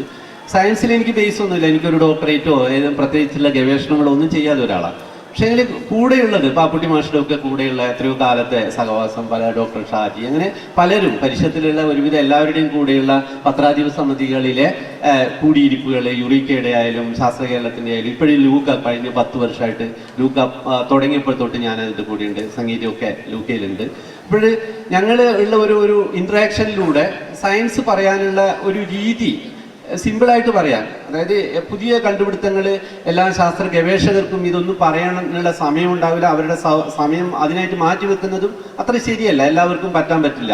ചിലപ്പോൾ നമുക്ക് വിദേശത്തടക്കം വളരെ സുഖമായിട്ട് വളരെ ലളിതമായിട്ട് സയൻസ് പറയാൻ പറ്റുന്നവരുണ്ട്. പക്ഷേ കേരളത്തിലുള്ള ഗവേഷക രംഗത്തുള്ളവർക്ക് അത്തരത്തിലുള്ള കഴിവുകൾ പരിശീലിപ്പിച്ചെടുക്കാൻ വേണ്ടിയിട്ട് പരിഷത്ത് ഈ വർഷം തൊട്ട് ഞങ്ങൾ തുടങ്ങിയാണ് ലൂക്കയുടെ നേതൃത്വത്തിൽ സയൻസ് ലാം എന്ന് പറയുന്ന പരിപാടി. അതായത് ഗവേഷക സ്ഥാപനങ്ങളിലെ ഗവേഷക വിദ്യാർത്ഥികൾ അല്ലെങ്കിൽ പോസ്റ്റ് ഡോക്ടറിലൊക്കെ ചെയ്യുന്നവരൊക്കെ അവരെന്താണ് ചെയ്യുന്നതെന്ന് നമ്മളോട് പറയാൻ വേണ്ടിയിട്ട് സാധാരണക്കാരായിട്ടില്ല, ഞാൻ ഉദ്ദേശിക്കുന്ന സാധാരണ ഒരു മനുഷ്യനോട് ഞാൻ ചെയ്യുന്ന ഗവേഷണം ഇതാണ് എന്ന് 10 മിനിറ്റ് കൊണ്ട് പറയാനുള്ള ഒരു മത്സരം. അത് വളരെ മനോഹരമായിരുന്നു. കേരളത്തിൽ മുഴുവനായിട്ട് നടന്നു, അവസാനം IIT നടന്നു. അപ്പം ഇതിൻ്റെ കൂടെയൊക്കെ നടക്കുമ്പോഴുണ്ടാകുന്ന സയൻസ് എന്ന് പറയുന്നത് നമ്മുടെ മനുഷ്യ പുരോഗതിയുടെ ഒരു പ്രധാനപ്പെട്ട പങ്ക് പറ്റുന്നതാണ്. അതിലെ ഗവേഷണങ്ങൾ എല്ലാം മനുഷ്യർ അറിയണമെന്നില്ല. നമ്മളൊരു സാധാരണ മനുഷ്യൻ ക്വാണ്ടം ഫിസിക്സ് മുഴുവൻ അറിഞ്ഞിട്ട് ഇനി അടുത്ത് മുന്നോട്ട് നാളത്തെ ജീവിതം പോകുന്നില്ല. നമ്മുടെ അന്നന്നത്തെ ജീവിതത്തിന് അല്ലെ നമ്മുടെ പലതരത്തിലുള്ള തീരുമാനങ്ങളെ ഒക്കെ സ്വാധീനിക്കുന്ന തരത്തിലുള്ള വളരെ അടിസ്ഥാനപരമായിട്ടുള്ള ശാസ്ത്ര അറിവുകൾ അവിടെ നിൽക്കുമ്പോഴും നമ്മൾ വീണ്ടും തിരിച്ചിട്ട് പാമ്പ് വന്ന് കൊത്തി നമ്മളെ വിഷം എടുക്കുമെന്നോ അങ്ങനെ ഓരോരോ തരത്തിലുള്ള വിശ്വാസങ്ങൾ ജീവികളുമായിട്ട് ബന്ധപ്പെട്ടിട്ട് നമ്മുടെ പ്രകൃതി പ്രതിഭാസങ്ങളുമായിട്ടൊക്കെ ബന്ധപ്പെട്ടിട്ട് ഇപ്പോഴും കൊണ്ടു നടക്കുകയും കൂടുതൽ ആളുകളുടെ ജീവിതം കുറേ കൂടി ദുരന്തം നമ്മൾക്ക് ഈ ശാസ്ത്രവും ടെക്നോളജിയും നൽകിയ പല അവസരങ്ങളെയും നമ്മളെ കുറേ കൂടി മെച്ചപ്പെടുത്താൻ മനുഷ്യരാക്കാൻ പറ്റുമായിരുന്നതിനെ ഉപയോഗിക്കാതെ പോകുമ്പോഴുണ്ടാകുന്ന അതിലുള്ള ഇടപെടൽ എന്നുള്ള രീതിയിലാണ് ഞാൻ ശാസ്ത്രം എഴുതാൻ ശ്രമിക്കുന്നത്. അതിൻ്റെ ഒരു ഘട്ടം കഴിഞ്ഞപ്പോഴാണ് അതിന് പുതിയ പ്ലാറ്റ്ഫോമിൽ ഇപ്പം മാതൃഭൂമിയിൽ എഴുതിയാലും മാതൃഭൂമിയിൽ ഞാൻ കോളം കുറേ വർഷമായിട്ട് ചെയ്യുന്നുണ്ട്. ബന്ധുക്കൾ മിത്രങ്ങൾ എന്നൊക്കെ പറഞ്ഞിട്ട് ജീവികളുടെ പല കാര്യങ്ങളും പരിചയപ്പെടുത്തുന്ന വിധത്തിൽ എനിക്കറിയാം അതിൽ കിട്ടുന്ന എനിക്ക് കുറേ ആളുകൾ ഞാൻ എഴുതിയത് എൻ്റെ പേരിലല്ല, അതെങ്ങനെയും വായിക്കണം അല്ലെങ്കിൽ അറിയണം. ഞാൻ പറയുന്നതിൽ ഫാക്ട് ചെക്കുകൾ എന്തെങ്കിലും കുഴപ്പം വരുന്നുണ്ടോ എന്ന് മാത്രമാണ് ഞാൻ അതിലുള്ള വിദഗ്ധരോടൊക്കെ ചോദിച്ചിട്ടാണ് എഴുതുക. അല്ലാതെ എന്തെങ്കിലും അബദ്ധം എഴുതുന്നത് ശരിയല്ല എന്നുള്ള വിശ്വാസം തന്നെയാണ്. കിട്ടുന്നതിൽ പരമാവധിയുള്ള അതിൻ്റെ ഏറ്റവും പുതിയ ആളുകളിൽ നിന്ന് കിട്ടുന്ന വിവരമൊക്കെ ഏറ്റവും പുതിയ ജേർണലുകളൊക്കെ റെഫർ ചെയ്തിട്ട് ഒരു കാര്യം എഴുതുകയും ഒരു സയൻസ് കമ്മ്യൂണിക്കേറ്റർ എന്നുള്ള ഒരു റോള് ഉള്ള ആൾക്കാർ നമ്മുടെ കൂട്ടത്തിലെ പലരും, അത് വലിയ ഗവേഷകന്മാർ മാത്രമല്ല, നമ്മളുടെ സാധാരണക്കാരായ ആൾക്കാർക്കൊക്കെ ഒരു കാര്യത്തിൽ അടിസ്ഥാനപരമായിട്ടുള്ള കൃത്യമായിട്ടുള്ള വിവരം കിട്ടിക്കഴിഞ്ഞാൽ വേറൊരാൾക്ക് പറഞ്ഞു കൊടുക്കാൻ പറ്റുമെങ്കിൽ അത് അത്തരത്തിലുള്ള ആളുകളുടെ കൂട്ടം കൂടി പതുക്കെ വലുതായി വരണമെന്ന് വിശ്വസിക്കുന്നതാണ്. അപ്പോൾ ഒരു സയൻസ് ഒരു വിഷയം ഒരാളോട് പറയണമെങ്കിൽ നമുക്ക് നേരത്തെ ജീവൻ പറഞ്ഞതുപോലെ നമുക്ക് നന്നായിട്ട് അത് പഠിക്കണം. അങ്ങനെ ഓരോ കാര്യവും പഠിക്കുമ്പോഴും ഞാൻ റിട്ടയർ ചെയ്തിട്ട് 2021 ഞാൻ റിട്ടയർ ചെയ്തതാണ്. ഗവൺമെൻറ് നമ്മൾ പഠിക്കൊന്നും കൊള്ളില്ല എന്ന് പറഞ്ഞ് വീട്ടിൽ പോയി ഇരുന്ന് എന്താ പറയേണ്ടത് അവിടെയുള്ള അടുത്തൂണ് തിന്നിട്ട് ജീവിക്കാൻ വേണ്ടി പറഞ്ഞു വിട്ട ഒരാളാണ് ഞാൻ.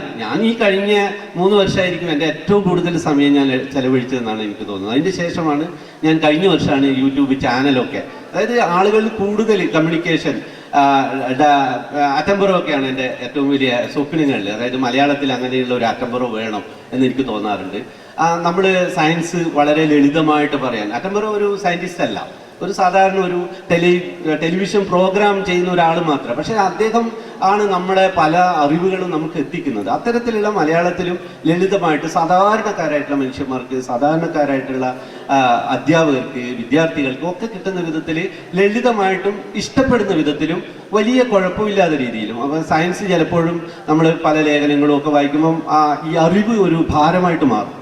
അറിവ് ഭാരമാകുമെന്ന് പറഞ്ഞാൽ ഈ കൂടുതലുള്ള അറിവുകൾ കൊണ്ട് തന്നെ നമുക്കൊരു കാര്യം പറയുമ്പോൾ അത്ര പറഞ്ഞാൽ മതിയോ, അതിൻ്റെ അപ്പുറം കൂടി പറയണ്ടേ, ഇത്ര പറഞ്ഞു കഴിഞ്ഞാൽ അതിന് വ്യക്തത കുറവില്ല എന്നുള്ള ആശയക്കുഴപ്പം വരും. എന്നെ പോലെയുള്ള ആൾക്ക് അങ്ങനെയൊന്നും നോക്കാനില്ല. ഇതുവരെയുള്ള അറിവ് വെച്ചിട്ട് വലിയ കുഴപ്പമൊന്നുമില്ല. ഇനി ചിലപ്പോൾ തിരുത്തപ്പെടുമായിരിക്കും. എനിക്കറിയുന്നത് ഇത്രയാണെന്ന് വെച്ചിട്ട് പറയാൻ പറ്റും. അത്തരത്തിലുള്ള ഒരു സയൻസ് കമ്മ്യൂണിക്കേഷനുള്ള ഒരു കമ്മ്യൂണിക്കേറ്റർ എന്നുള്ള ഒരു റോള് മാത്രമാണ് ഞാൻ ചെയ്യുന്നത്. അതിൽ ഇപ്പം പുതിയ കാലത്തെ വായനയുടെ സമയത്തിനേക്കാളും കൂടുതൽ നമുക്ക് കേൾക്കുക, നമുക്ക് കൂടുതലായിട്ട് പല ജോലികൾ ചെയ്തുകൊണ്ടിരിക്കുമ്പോൾ, അടുക്കളയിൽ ജോലി ചെയ്തുകൊണ്ടിരിക്കുമ്പോഴും സയൻസ് അറിയണമെങ്കിൽ നമുക്ക് കേട്ടാൽ മതി. പോഡ്കാസ്റ്റുകൾ, അതേപോലെ വീഡിയോകൾ കാണാതെ തന്നെ കേൾക്കാൻ വേണ്ടിയിട്ട് പറ്റും.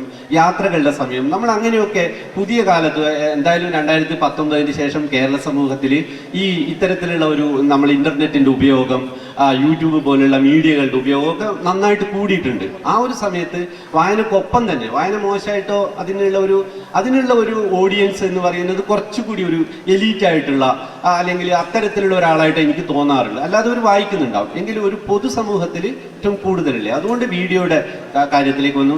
സിംപ്ലി സയന്റിഫിക് എന്ന് പറയുന്ന ചാനലല്ല, എൻ്റെ പേര് തന്നെ വിജയകുമാർ ബ്ലാത്തൂർ എന്ന് പറഞ്ഞിട്ട് തന്നെയാണ് ഞാൻ ഒരു ചാനൽ തുടങ്ങിയത്. ജസ്റ്റ് ഒരു വർഷമായിട്ടുള്ളൂ.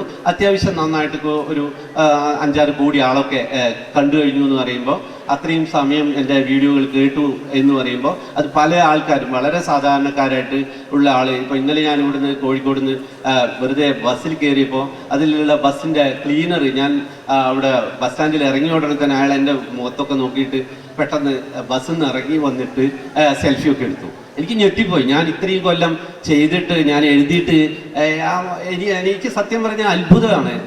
പല സ്ഥലത്തും നമ്മളെ ആൾക്കാർ തിരിച്ചറിയും കൂടി എൻ്റെ എല്ലാ വീഡിയോയും അവസാനത്തെ വീഡിയോ കൂടി അദ്ദേഹം കണ്ടിരിക്കുന്നത്.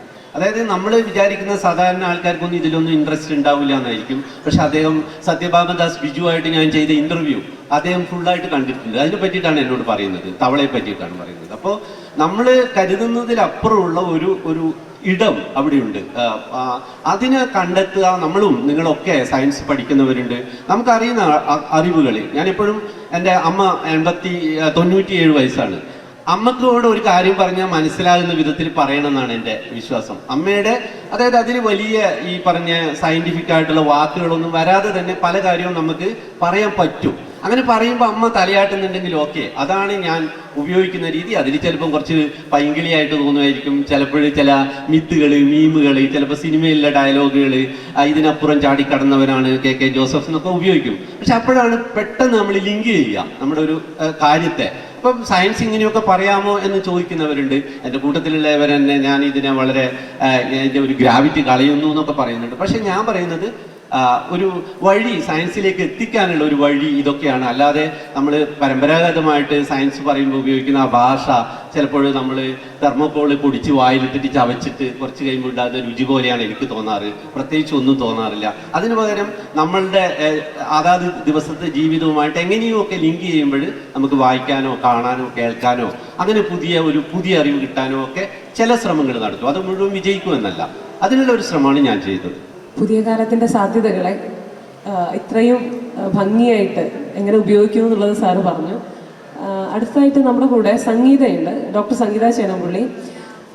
സംഗീത കുറച്ച് വർഷങ്ങളായിട്ട് മീൻസ് നമ്മുടെ ഗവൺമെൻറ് ആർട്സ് ആൻഡ് സയൻസ് കോളേജിലെ കെമിസ്ട്രി വിഭാഗം പൂർവാധ്യാപിക കൂടിയാണ് സംഗീത. സംഗീത പല മേഖലകളിൽ ഒരുപോലെ തിളങ്ങി നിൽക്കുന്ന ഒരാളാണ്. സിനിമയുണ്ട്, സിനിമാ നിരൂപണം, അതുപോലെ ശാസ്ത്രം, സാഹിത്യം, പ്രത്യേകിച്ച് കവിത, ഇങ്ങനെ പല മേഖലകളിലായിട്ടാണ് പ്രവർത്തിക്കുന്നത്. സംഗീത ഇതുപോലെ നമ്മുടെ മലയാളത്തിലെ എണ്ണം പറഞ്ഞ ആനുകാലികങ്ങളിലെല്ലാം, മാതൃഭൂമി ആഴ്ചപ്പതിപ്പൊക്കെ പോലെയുള്ള ആനുകാലികങ്ങളിൽ, യുറീക്ക, ശാസ്ത്ര കേരളം പോലെയുള്ള ശാസ്ത്രമാസികകളിലെല്ലാം തുടർച്ചയായിട്ട് എഴുതുന്ന ശാസ്ത്രലേഖനങ്ങൾ എഴുതുന്ന ഒരാളാണ്. 7ഓളം പുസ്തകങ്ങൾ ശാസ്ത്രത്തിലും സാഹിത്യത്തിലുമായിട്ട് സംഗീതമായിട്ടുണ്ട്. അതോടൊപ്പം തന്നെ ഈ ലൂക്കയുടെയും ശാസ്ത്ര കേരളത്തിൻ്റെയും പത്രാധിപ സമിതിയിൽ പ്രവർത്തന പരിചയമുണ്ട്. അതുകൂടാതെ വ്യത്യസ്തമായിട്ടുള്ളൊരു കാര്യം, സ്കൂൾ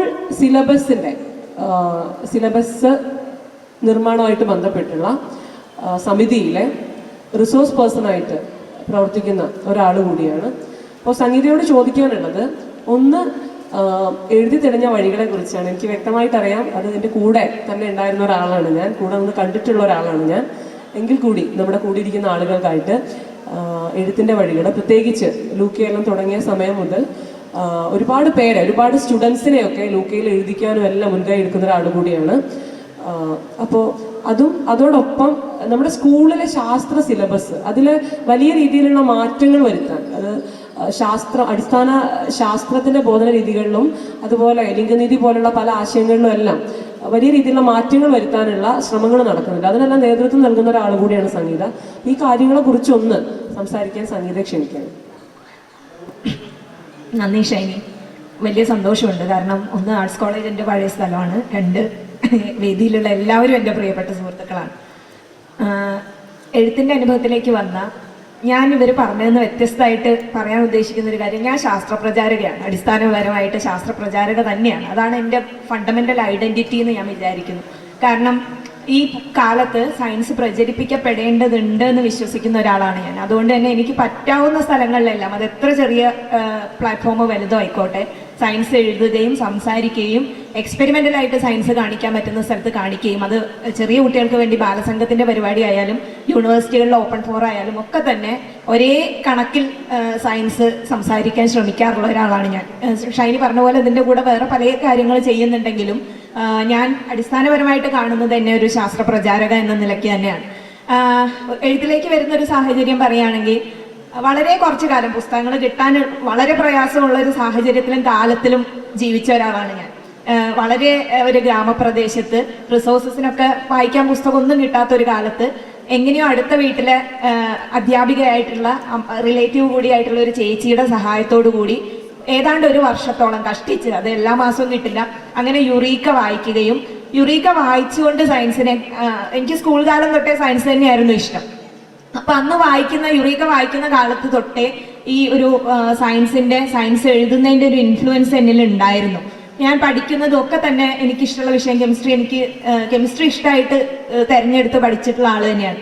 അപ്പോൾ എഴുതണം എന്നുള്ള ആഗ്രഹം പണ്ടേ ഉണ്ട്, ഡിഗ്രിക്കും പി ജിക്കും ഒക്കെ പഠിക്കുന്ന കാലത്തേ ഉണ്ട്. പക്ഷെ അന്ന് കവിതകളാണ്. വിജയകുമാരേട്ടൻ പറഞ്ഞ പോലെ ഞാനും കവിത തന്നെയായിരുന്നു എഴുതിക്കൊണ്ടിരുന്നത്. ഇവരൊക്കെ ജീവൻ ചേട്ടനൊക്കെ സയൻസ് എഴുതി തുടങ്ങുന്ന കാലത്ത് ഞാൻ ചോദിച്ചിട്ടുണ്ട് എങ്ങനെയാണ് എഴുതുക, എനിക്ക് എഴുതണം എന്ന് ഭയങ്കര ആഗ്രഹമുണ്ട്. അപ്പോൾ നേരത്തെ തന്നെ കല്യാണം കഴിഞ്ഞ കുട്ടിയൊക്കെ ആയി, അതിൻ്റെ ഒപ്പം ജോലിയായി, PhD ചെയ്തുകൊണ്ടിരിക്കുന്നു. അങ്ങനെ തിരക്കായിട്ട് മറ്റൊന്നും ചെയ്യാതെ പോയിക്കൊണ്ടിരുന്ന ഒരു നീണ്ട കാലയളവ് എൻ്റെ ജീവിതത്തിൽ ഉണ്ടായിരുന്നു. ഒരു 2005 മുതൽ 2014 വരെ. ഷൈനിക്കൊക്കെ അറിയാവുന്നതാണ്, ഞങ്ങൾ ഒരുമിച്ച് വർക്ക് ചെയ്തിട്ടുള്ള ആളുകളും കൂടിയാണ്. അപ്പോൾ അതിനുശേഷം 2014 ഒരു ഗവേഷണത്തിനായിട്ട് മറ്റൊരു സ്ഥലത്ത് ഇന്ത്യക്ക് പുറത്ത് ഒരു 6 മാസം ചെലവഴിക്കാൻ ഇടവരികയും എനിക്ക് കുറച്ച് സമയം ഒഴിവ് കിട്ടുകയും എൻ്റെ ഒരു സുഹൃത്ത് ആ സമയത്ത് ഈ എഴുതാനുള്ള ആഗ്രഹത്തിനെ കുറിച്ച് പറഞ്ഞ സമയത്ത്, ആ സുഹൃത്തിന് ആ പേരിങ്ങനെ ഇടയ്ക്കിടയ്ക്ക് പറയുന്നത് ഇഷ്ടമില്ലാത്തതുകൊണ്ടാണ് ഞാൻ പറയുന്നത്, എന്താ പറയുക, അങ്ങനെ ഐഡിയലൈസ് ചെയ്യേണ്ട ഒരു കാര്യമില്ല എന്ന് പറയും, അതുകൊണ്ടാണ് ഞാൻ പേര് പറയാത്തത്. ഒരു മറിയം മിർസാ ഖാനിക്ക് ആ സമയത്ത് ഫീൽഡ്സ് മെഡൽ കിട്ടിയ സമയമായിരുന്നു. അത് വലിയൊരു സംഭവമാണ്. എന്താ പറയുക, ആദ്യമായിട്ട് ഒരു സ്ത്രീക്ക് അത്തരമൊരു ഗണിതശാസ്ത്രത്തിലെ ഏറ്റവും ഉന്നത ബഹുമതി കിട്ടുന്നതാണ്. അപ്പൊ അതിനെക്കുറിച്ച് നിനക്ക് എഴുതിക്കൂടെ എന്ന് പറയുകയും അങ്ങനെ ആദ്യമായിട്ട് ദേശാഭിമാനിയിൽ എഴുതുകയും ചെയ്തു. പിന്നെ ലൂക്കയായിരുന്നു എൻ്റെ സ്ഥിരം സ്ഥലം. ലൂക്കയിൽ ഒരുപാട് കാലമായിട്ട് എഴുതുന്നുണ്ട്. അന്ന് തൊട്ട് ഏതാണ്ട് തുടങ്ങിയ കാലം തൊട്ടിട്ട് ലൂക്കയുടെ എഡിറ്റോറിയൽ ബോർഡിലും അംഗമാണ്. അപ്പോൾ പിന്നീടാണ് പല മാധ്യമങ്ങളിലൂടെ, ഇപ്പോൾ ഇന്ത്യ വിഷൻ ഉണ്ടായിരുന്ന കാലത്ത് ഇന്ത്യ വിഷൻ്റെ ഓൺലൈനിൽ സ്ഥിരമായിട്ട് കോളം ഉണ്ടായിരുന്നു. ഇപ്പൊ മാതൃഭൂമി ഓൺലൈനിന്റെ കോളം ഉണ്ട്. ഞാൻ റെഗുലറായിട്ട് എഴുതൽ കുറവാണെങ്കിൽ പോലും മാതൃഭൂമി ആഴ്ച പതിപ്പിൽ എഴുതാറുണ്ട്. അങ്ങനെ പല സ്ഥലങ്ങളിലായിട്ട് എഴുതാറുണ്ട്. അപ്പോൾ ഈ എഴുത്തിന് പറഞ്ഞ പോലെ പ്രത്യേകിച്ച് സയൻസ് എഴുത്തിന് പ്രത്യേകിച്ചൊരു രീതി ഉണ്ടാകേണ്ട ആവശ്യമുണ്ട്. ഇപ്പൊ വിജയകുമാരേട്ടൻ ചെയ്യുന്ന രീതി അതിൻ്റെ ഒരു രീതിയാണ്, വളരെ പോപ്പുലറായ തരത്തിൽ ആളുകളിലേക്ക് എത്തുന്ന തരത്തിൽ. മറ്റൊരു തരത്തിൽ ജീവൻ ചേട്ടനൊക്കെ ചെയ്യുന്ന പോലെ കൾച്ചറലായ എലമെന്റ്സ് കൂടി ഉൾപ്പെടുത്തിക്കൊണ്ട് എഴുതുന്നത് വേറൊരു രീതിയാണ്. കുറെ കൂടി ഡീറ്റെയിൽഡ് ആയിട്ട് ശാസ്ത്രം എഴുതുന്ന വേറൊരു രീതിയുണ്ട്.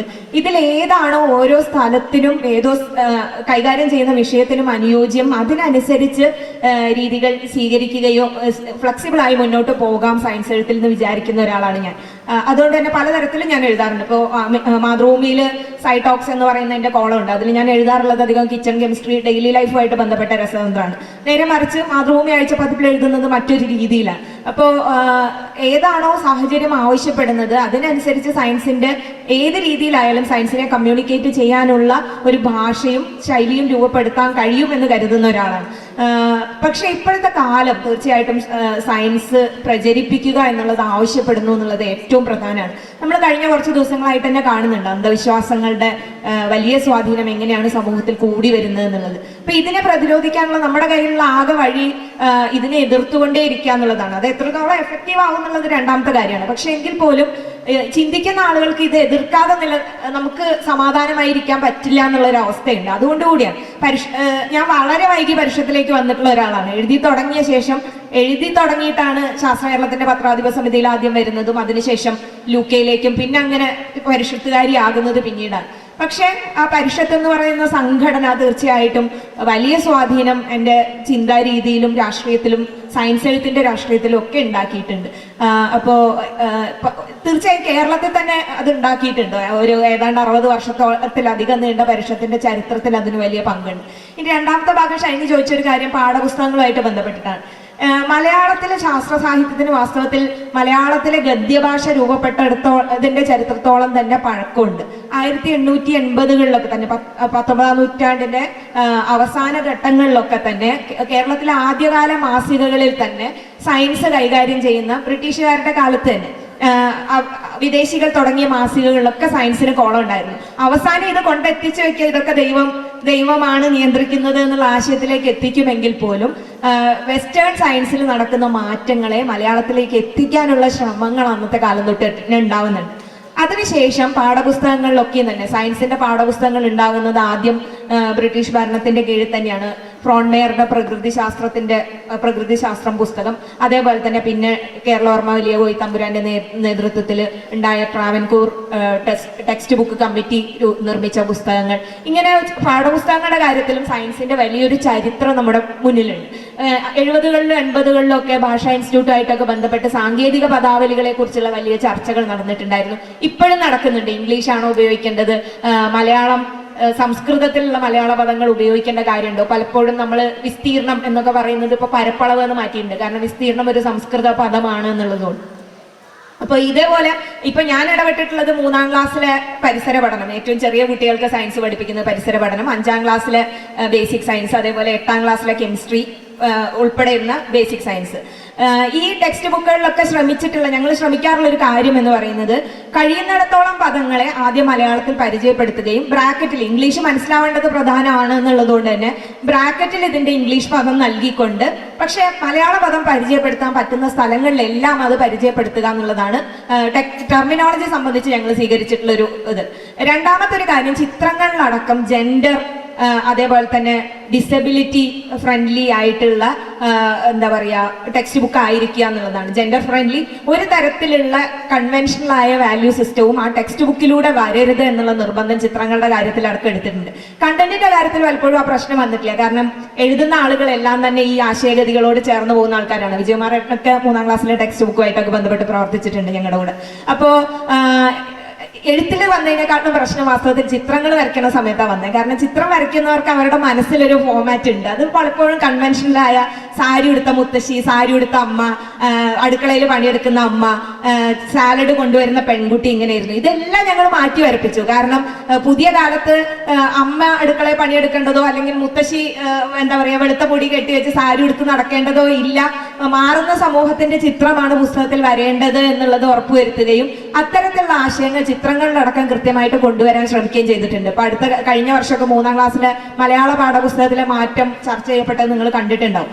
അപ്പോ ഇത് വളരെ പ്രധാനമാണ്. കാരണം പാഠപുസ്തകങ്ങൾ എന്ന് പറയുന്നത് ഒരു കുട്ടി അടിസ്ഥാനപരമായിട്ട് ശാസ്ത്ര പഠനവും സമൂഹത്തെ പറ്റിയും പഠിക്കുന്നത് പാഠപുസ്തകങ്ങളിൽ നിന്നാണ്. അപ്പൊ അവിടെ നമ്മൾ കൊടുക്കുന്നത് എന്താണോ അത് വളരെ പ്രധാനമാണ്. അതുകൊണ്ട് തന്നെ നേരത്തെ എന്താ പറയാ പല വിഷയങ്ങളിലും കോൺട്രവേഴ്സിയലായി ഇപ്പൊ പരിസ്ഥിതി സംബന്ധിച്ച് തന്നെ വലിയ കാൽപ്പനികത നമ്മൾ പല സമയത്തും പ്രചരിപ്പിക്കാറുണ്ട്. ഇത്തരം കാര്യങ്ങളൊന്നും ടെക്സ്റ്റ് ബുക്കിലേക്ക് വരുന്നില്ല എന്നും സയന്റിഫിക് ആയ തെളിവുകളുടെ അടിസ്ഥാനപ്പെടുത്തിയുള്ള കാര്യങ്ങൾ മാത്രമേ പാഠപുസ്തകങ്ങളിൽ ഉണ്ടാകൂ എന്നുള്ളതും ഞങ്ങൾ വർക്ക് ചെയ്ത പാഠപുസ്തകങ്ങൾ ഞങ്ങൾ തീരുമാനിക്കുകയും അതിനനുസരിച്ച് ആ സംഘം ഉൾപ്പെടെ തന്നെ ഇത് പാഠപുസ്തകം എന്ന് വെച്ച് കഴിഞ്ഞാൽ ഒരാളുടെ രണ്ടാളുടെ പണിയൊന്നുമല്ല, ഒരുപാട് പേര് കൂട്ടായി പ്രവർത്തിക്കുന്നതാണ്. അതിന്ന് എക്സ്റ്റേണൽ എക്സ്പെർട്സിന്റെ സഹായം എടുക്കും. അങ്ങനെയാണ് വിജയകുമാരേട്ടനൊക്കെ അതിന്റെ കൂടെ പ്രവർത്തിച്ചിട്ടുള്ളത്. അപ്പോൾ അങ്ങനെ ചെയ്യാനാണ് ശ്രമിച്ചിട്ടുള്ളത്. ആ പാഠപുസ്തകങ്ങൾ നല്ല രീതിയിൽ തന്നെ ചർച്ച ചെയ്യപ്പെടുന്നുണ്ട്. ഇപ്പോൾ 3-ന്റെയും 5-ന്റെയും പുസ്തകങ്ങൾ ഓൾറെഡി വന്നു കഴിഞ്ഞു. 8-ന്റെ അടുത്ത വർഷം വരും. ഇപ്പോൾ വിമർശനങ്ങൾ ഉൾക്കൊണ്ടുകൊണ്ടും തിരുത്തിക്കൊണ്ടും അടുത്ത എഡിഷൻ വരുമ്പോഴത്തേക്ക് അത് വീണ്ടും മുന്നോട്ട് പോവുകയും ചെയ്യും. ഇതാണ് പാഠപുസ്തകത്തെ സംബന്ധിച്ച് പറയാനുള്ളത്. നമ്മുടെ സെഷൻ ഏതാണ്ട് അവസാന സമയത്തേക്ക് എത്തി തുടങ്ങി. ഒരു റൗണ്ട് കൂടെ പോകണമെന്നുണ്ടായിരുന്നു. നമുക്കിനി ഓഡിയൻസിന് മൈക്ക് കൊടുത്ത് അവിടുന്ന് വരുന്ന ചോദ്യങ്ങൾക്കനുസരിച്ച് പിന്നീട് ചർച്ച മുന്നോട്ട് കൊണ്ടുപോകാമെന്ന് വിചാരിക്കുന്നു. ഓഡിയൻസിന്റെ സമയമാണ്, ചോദ്യങ്ങൾ ചോദിക്കാവുന്നതാണ്. ഈ ശാസ്ത്ര വിഷയങ്ങൾ പിന്നെ കുട്ടികൾക്ക് പഠിപ്പിക്കുന്ന രീതികളും ഇതൊക്കെ ഉൾപ്പെടുത്തി സംസാരിക്കുമ്പോൾ നമ്മളെ ഈ +1 +2 തലത്തിൽ ഈ ശാസ്ത്ര വിഷയങ്ങളിൽ കുട്ടികൾക്ക് കൂടുതൽ ഉൾക്കൊള്ളുന്നില്ല എന്നുള്ളൊരു സാങ്കേതികത്വം എന്തുകൊണ്ടാണ് ഉണ്ടായിരുന്നതെന്നാണ്. നമ്മളൊരു പഠനത്തിൻ്റെ ഭാഗമായിട്ട് നടത്തിയ പഠനത്തിൽ പിന്നെ 58 മാർക്ക് കിട്ടിയ 20-25 കുട്ടികൾ വരെ ഒരു ക്ലാസ്സിൽ ഭൂരിഭാഗം ഉണ്ടായിരുന്നുണ്ട്. അത് പഠിപ്പിച്ചു കൊടുക്കുന്ന അധ്യാപകരുടെ പ്രശ്നമാണോ അല്ല ഉൾക്കൊള്ളാൻ കഴിയാതെ കുട്ടികളുടെ പ്രശ്നമാണോ അല്ല ഇപ്പോഴത്തെ മൊബൈലിൻ്റെ പ്രശ്നമാണോ, എന്താണ് അതിൻ്റെ പിന്നിലുള്ളതെന്ന് പറഞ്ഞു തന്നത്? ഞാൻ +2 കുട്ടികളുടെ പഠനത്തെക്കുറിച്ച് അഭിപ്രായം പറയാൻ പറ്റുന്ന ഒരു എക്സ്പെർട്ട് അല്ല. ഞാൻ എന്താ പറയുക, ടെക്സ്റ്റ് ബുക്കിന്റെ ഉള്ളടക്കം നിർമ്മിക്കുന്നതിലാണ് പ്രവർത്തിച്ചിട്ടുള്ളത്. അത് നേരത്തെ പറഞ്ഞ പോലെ LP UP ഹൈസ്കൂൾ ക്ലാസ്സുകളിലായിട്ടാണ്.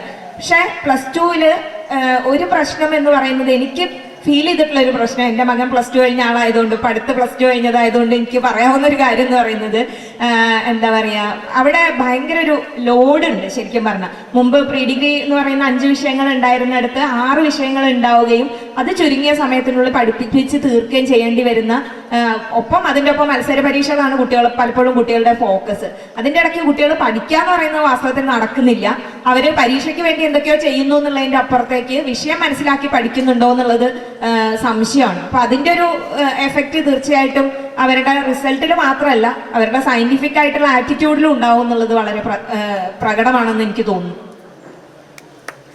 ഒരു കാര്യം പറയാം, നമ്മളെ സിലബസുകളിലെയോ പഠിച്ചിട്ട് അവരെത്തുന്നതിനെ പറ്റിയിട്ടോ അല്ല, നമ്മൾ കേരളത്തിലെ ഒരുവിധം എല്ലാവരും അടിസ്ഥാന വിദ്യാഭ്യാസം നേടിയവരാണ്. ഇപ്പോഴത്തെ ഒരു കണക്ക് വെച്ചിട്ട് ഒരുവിധം എല്ലാവരും തന്നെ ഡിഗ്രി എങ്കിലും, നമ്മൾ എല്ലാവരും എന്ന് പറയുന്നത് എല്ലാ പ്രദേശത്തെ അല്ല, ഒരു സാമാന്യവൽക്കരിച്ച് പറയുകയാണെങ്കിൽ ഒരു ശരാശരി ആൾക്കാരൊക്കെ അതായത് +2 എങ്കിലും കഴിയുന്നവരാണ്. പക്ഷെ നമ്മൾ പ്രതീക്ഷിക്കുക അവരിലൊക്കെ ഒരു അടിസ്ഥാനപരമായിട്ടുള്ള ഒരു ലോജിക്കൽ തിങ്കിങ് അല്ലെങ്കിൽ ഒരു സയന്റിഫിക് തിങ്കിങ്ങിന്റെ ഒരു രീതി വളർന്നു വരുമെന്നാണ്. പക്ഷെ അത് വരുന്നില്ല എന്നുള്ളതാണ് എന്നെ പോലെയുള്ള ആളെ വളരെ ആകുലപ്പെടുത്തുന്നത്.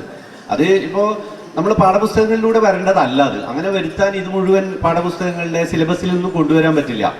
അധ്യാപകരിലൂടെയൊക്കെ വരേണ്ടതാ. അല്ലെങ്കിൽ നമ്മൾ ഈ പറഞ്ഞ സ്കൂളുകൾ എന്ന് പറയുന്നതോ കോളേജുകൾ എന്ന് പറയുന്നതോ ഈ ഇത്തരത്തിലുള്ള അറിവുകൾ നേടാൻ വേണ്ടിയുള്ള ഒരിടം മാത്രമൊന്നുമല്ല. ഈ സ്കൂളിലൊന്നും പോകാതെയും ആൾക്കാർക്ക് പലതും പഠിക്കാൻ പറ്റും. എൻ്റെ അനിയൻ സ്കൂളിൽ പോയിട്ടില്ല, അവന് നടക്കാൻ പറ്റാത്തതുകൊണ്ടും പഴയ കാലത്തെ ഒരു നടവഴി മാത്രമുള്ള എൻ്റെ വീട്ടിലേക്കുള്ള അവിടുന്ന് സ്കൂളിൽ പോകാൻ പറ്റാത്തതുകൊണ്ട് എൻ്റെ ഏറ്റവും ഇളയ അനിയൻ പഠിച്ചിട്ടില്ല, സ്കൂളിൽ പോയിട്ടില്ല. പക്ഷെ അവൻ അത്യാവശ്യമായിട്ട് നന്നായിട്ട് വായിക്കും. എൻ്റെ വീഡിയോകളിൽ മുഴുവൻ എഡിറ്റ് ചെയ്യുന്നത് അവനാണ്. അതായത് ഇതൊക്കെ നേടാൻ പറ്റും. പക്ഷെ അവൻ എപ്പോഴും പറയാറുണ്ട്, നഷ്ടപ്പെട്ടു പോയ ഒരു സാധനമുണ്ട്. അതായത് ഒരു കൂട്ടമായിട്ട് ജീവിക്കുമ്പോഴുണ്ടാകുന്ന പലതരത്തിലുള്ള ഇൻട്രാക്ഷനുകൾ, അവരിൽ നിന്നൊക്കെയുള്ള അനുഭവങ്ങളും ഒക്കെ കൈമാറ്റം ചെയ്ത് കിട്ടിയിട്ടുള്ള ഒരു പുതിയ അറിവ്, അത് അധ്യാപകരിൽ നിന്ന് കിട്ടുന്ന, അവരെ ചിലപ്പോൾ മാതൃകകളാക്കുന്നതൊക്കെ, ഇതൊന്നും പാഠപുസ്തകത്തിലുള്ളതല്ല. അതിൻ്റെ ഒരു മിസ്സിങ്ങാണ് എനിക്ക് പലപ്പോഴും തോന്നിയിട്ടുള്ളത്. നമ്മുടെ ചർച്ച വേറെ ഇതിലേക്കൊക്കെ പോകുന്നതുകൊണ്ട് ഞാൻ അതിലേക്ക് പോവുകയാണ്. ഏറ്റവും കുറഞ്ഞത് ഇപ്പം ആനയെ പറ്റിയിട്ട് കേരളത്തിലെ ശരാശരി ഒരു മനുഷ്യനെ അറിയാൻ എവിടെയാണ് വഴി? അയാൾക്ക് ഒരു വഴിയില്ല അല്ലേ? അപ്പോൾ അതുകൊണ്ട് തന്നെ ആനയെ പറ്റിയിട്ടുള്ള നമ്മുടെ ധാരണകൾ മുഴുവൻ ഇപ്പോഴും ഈ ആന ചർച്ചകളൊക്കെ 2-3 ദിവസമായിട്ടൊക്കെ ഞാൻ അതിൽ പങ്കെടുക്കുന്നുണ്ട്. നമുക്ക് മനസ്സിലാവും ആനകളെ നമ്മൾ എങ്ങനെയാണ് കാണുന്നത്. അല്ലെങ്കിൽ ഓരോ ജീവികളെ പറ്റിയിട്ടും നമ്മളുടെ പൊതു ധാരണകൾ ഇപ്പം സുവോളജി പഠിച്ചാൽ പോലും അതൊന്നും എത്തേണ്ട ഒരു സാഹചര്യമില്ല.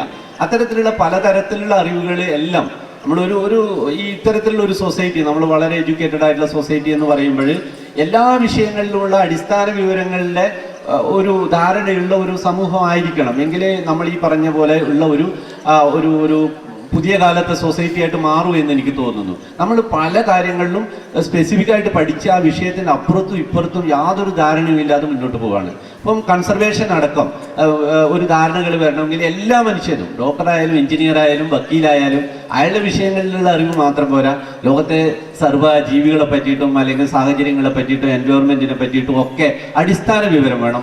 അതുകൂടി കിട്ടാനുള്ള ഇടങ്ങൾ നമ്മുടെ പാഠപുസ്തകങ്ങളിൽ ഇല്ലെങ്കിൽ വേറെ ഇടങ്ങൾ നമ്മൾ കണ്ടെത്തണം.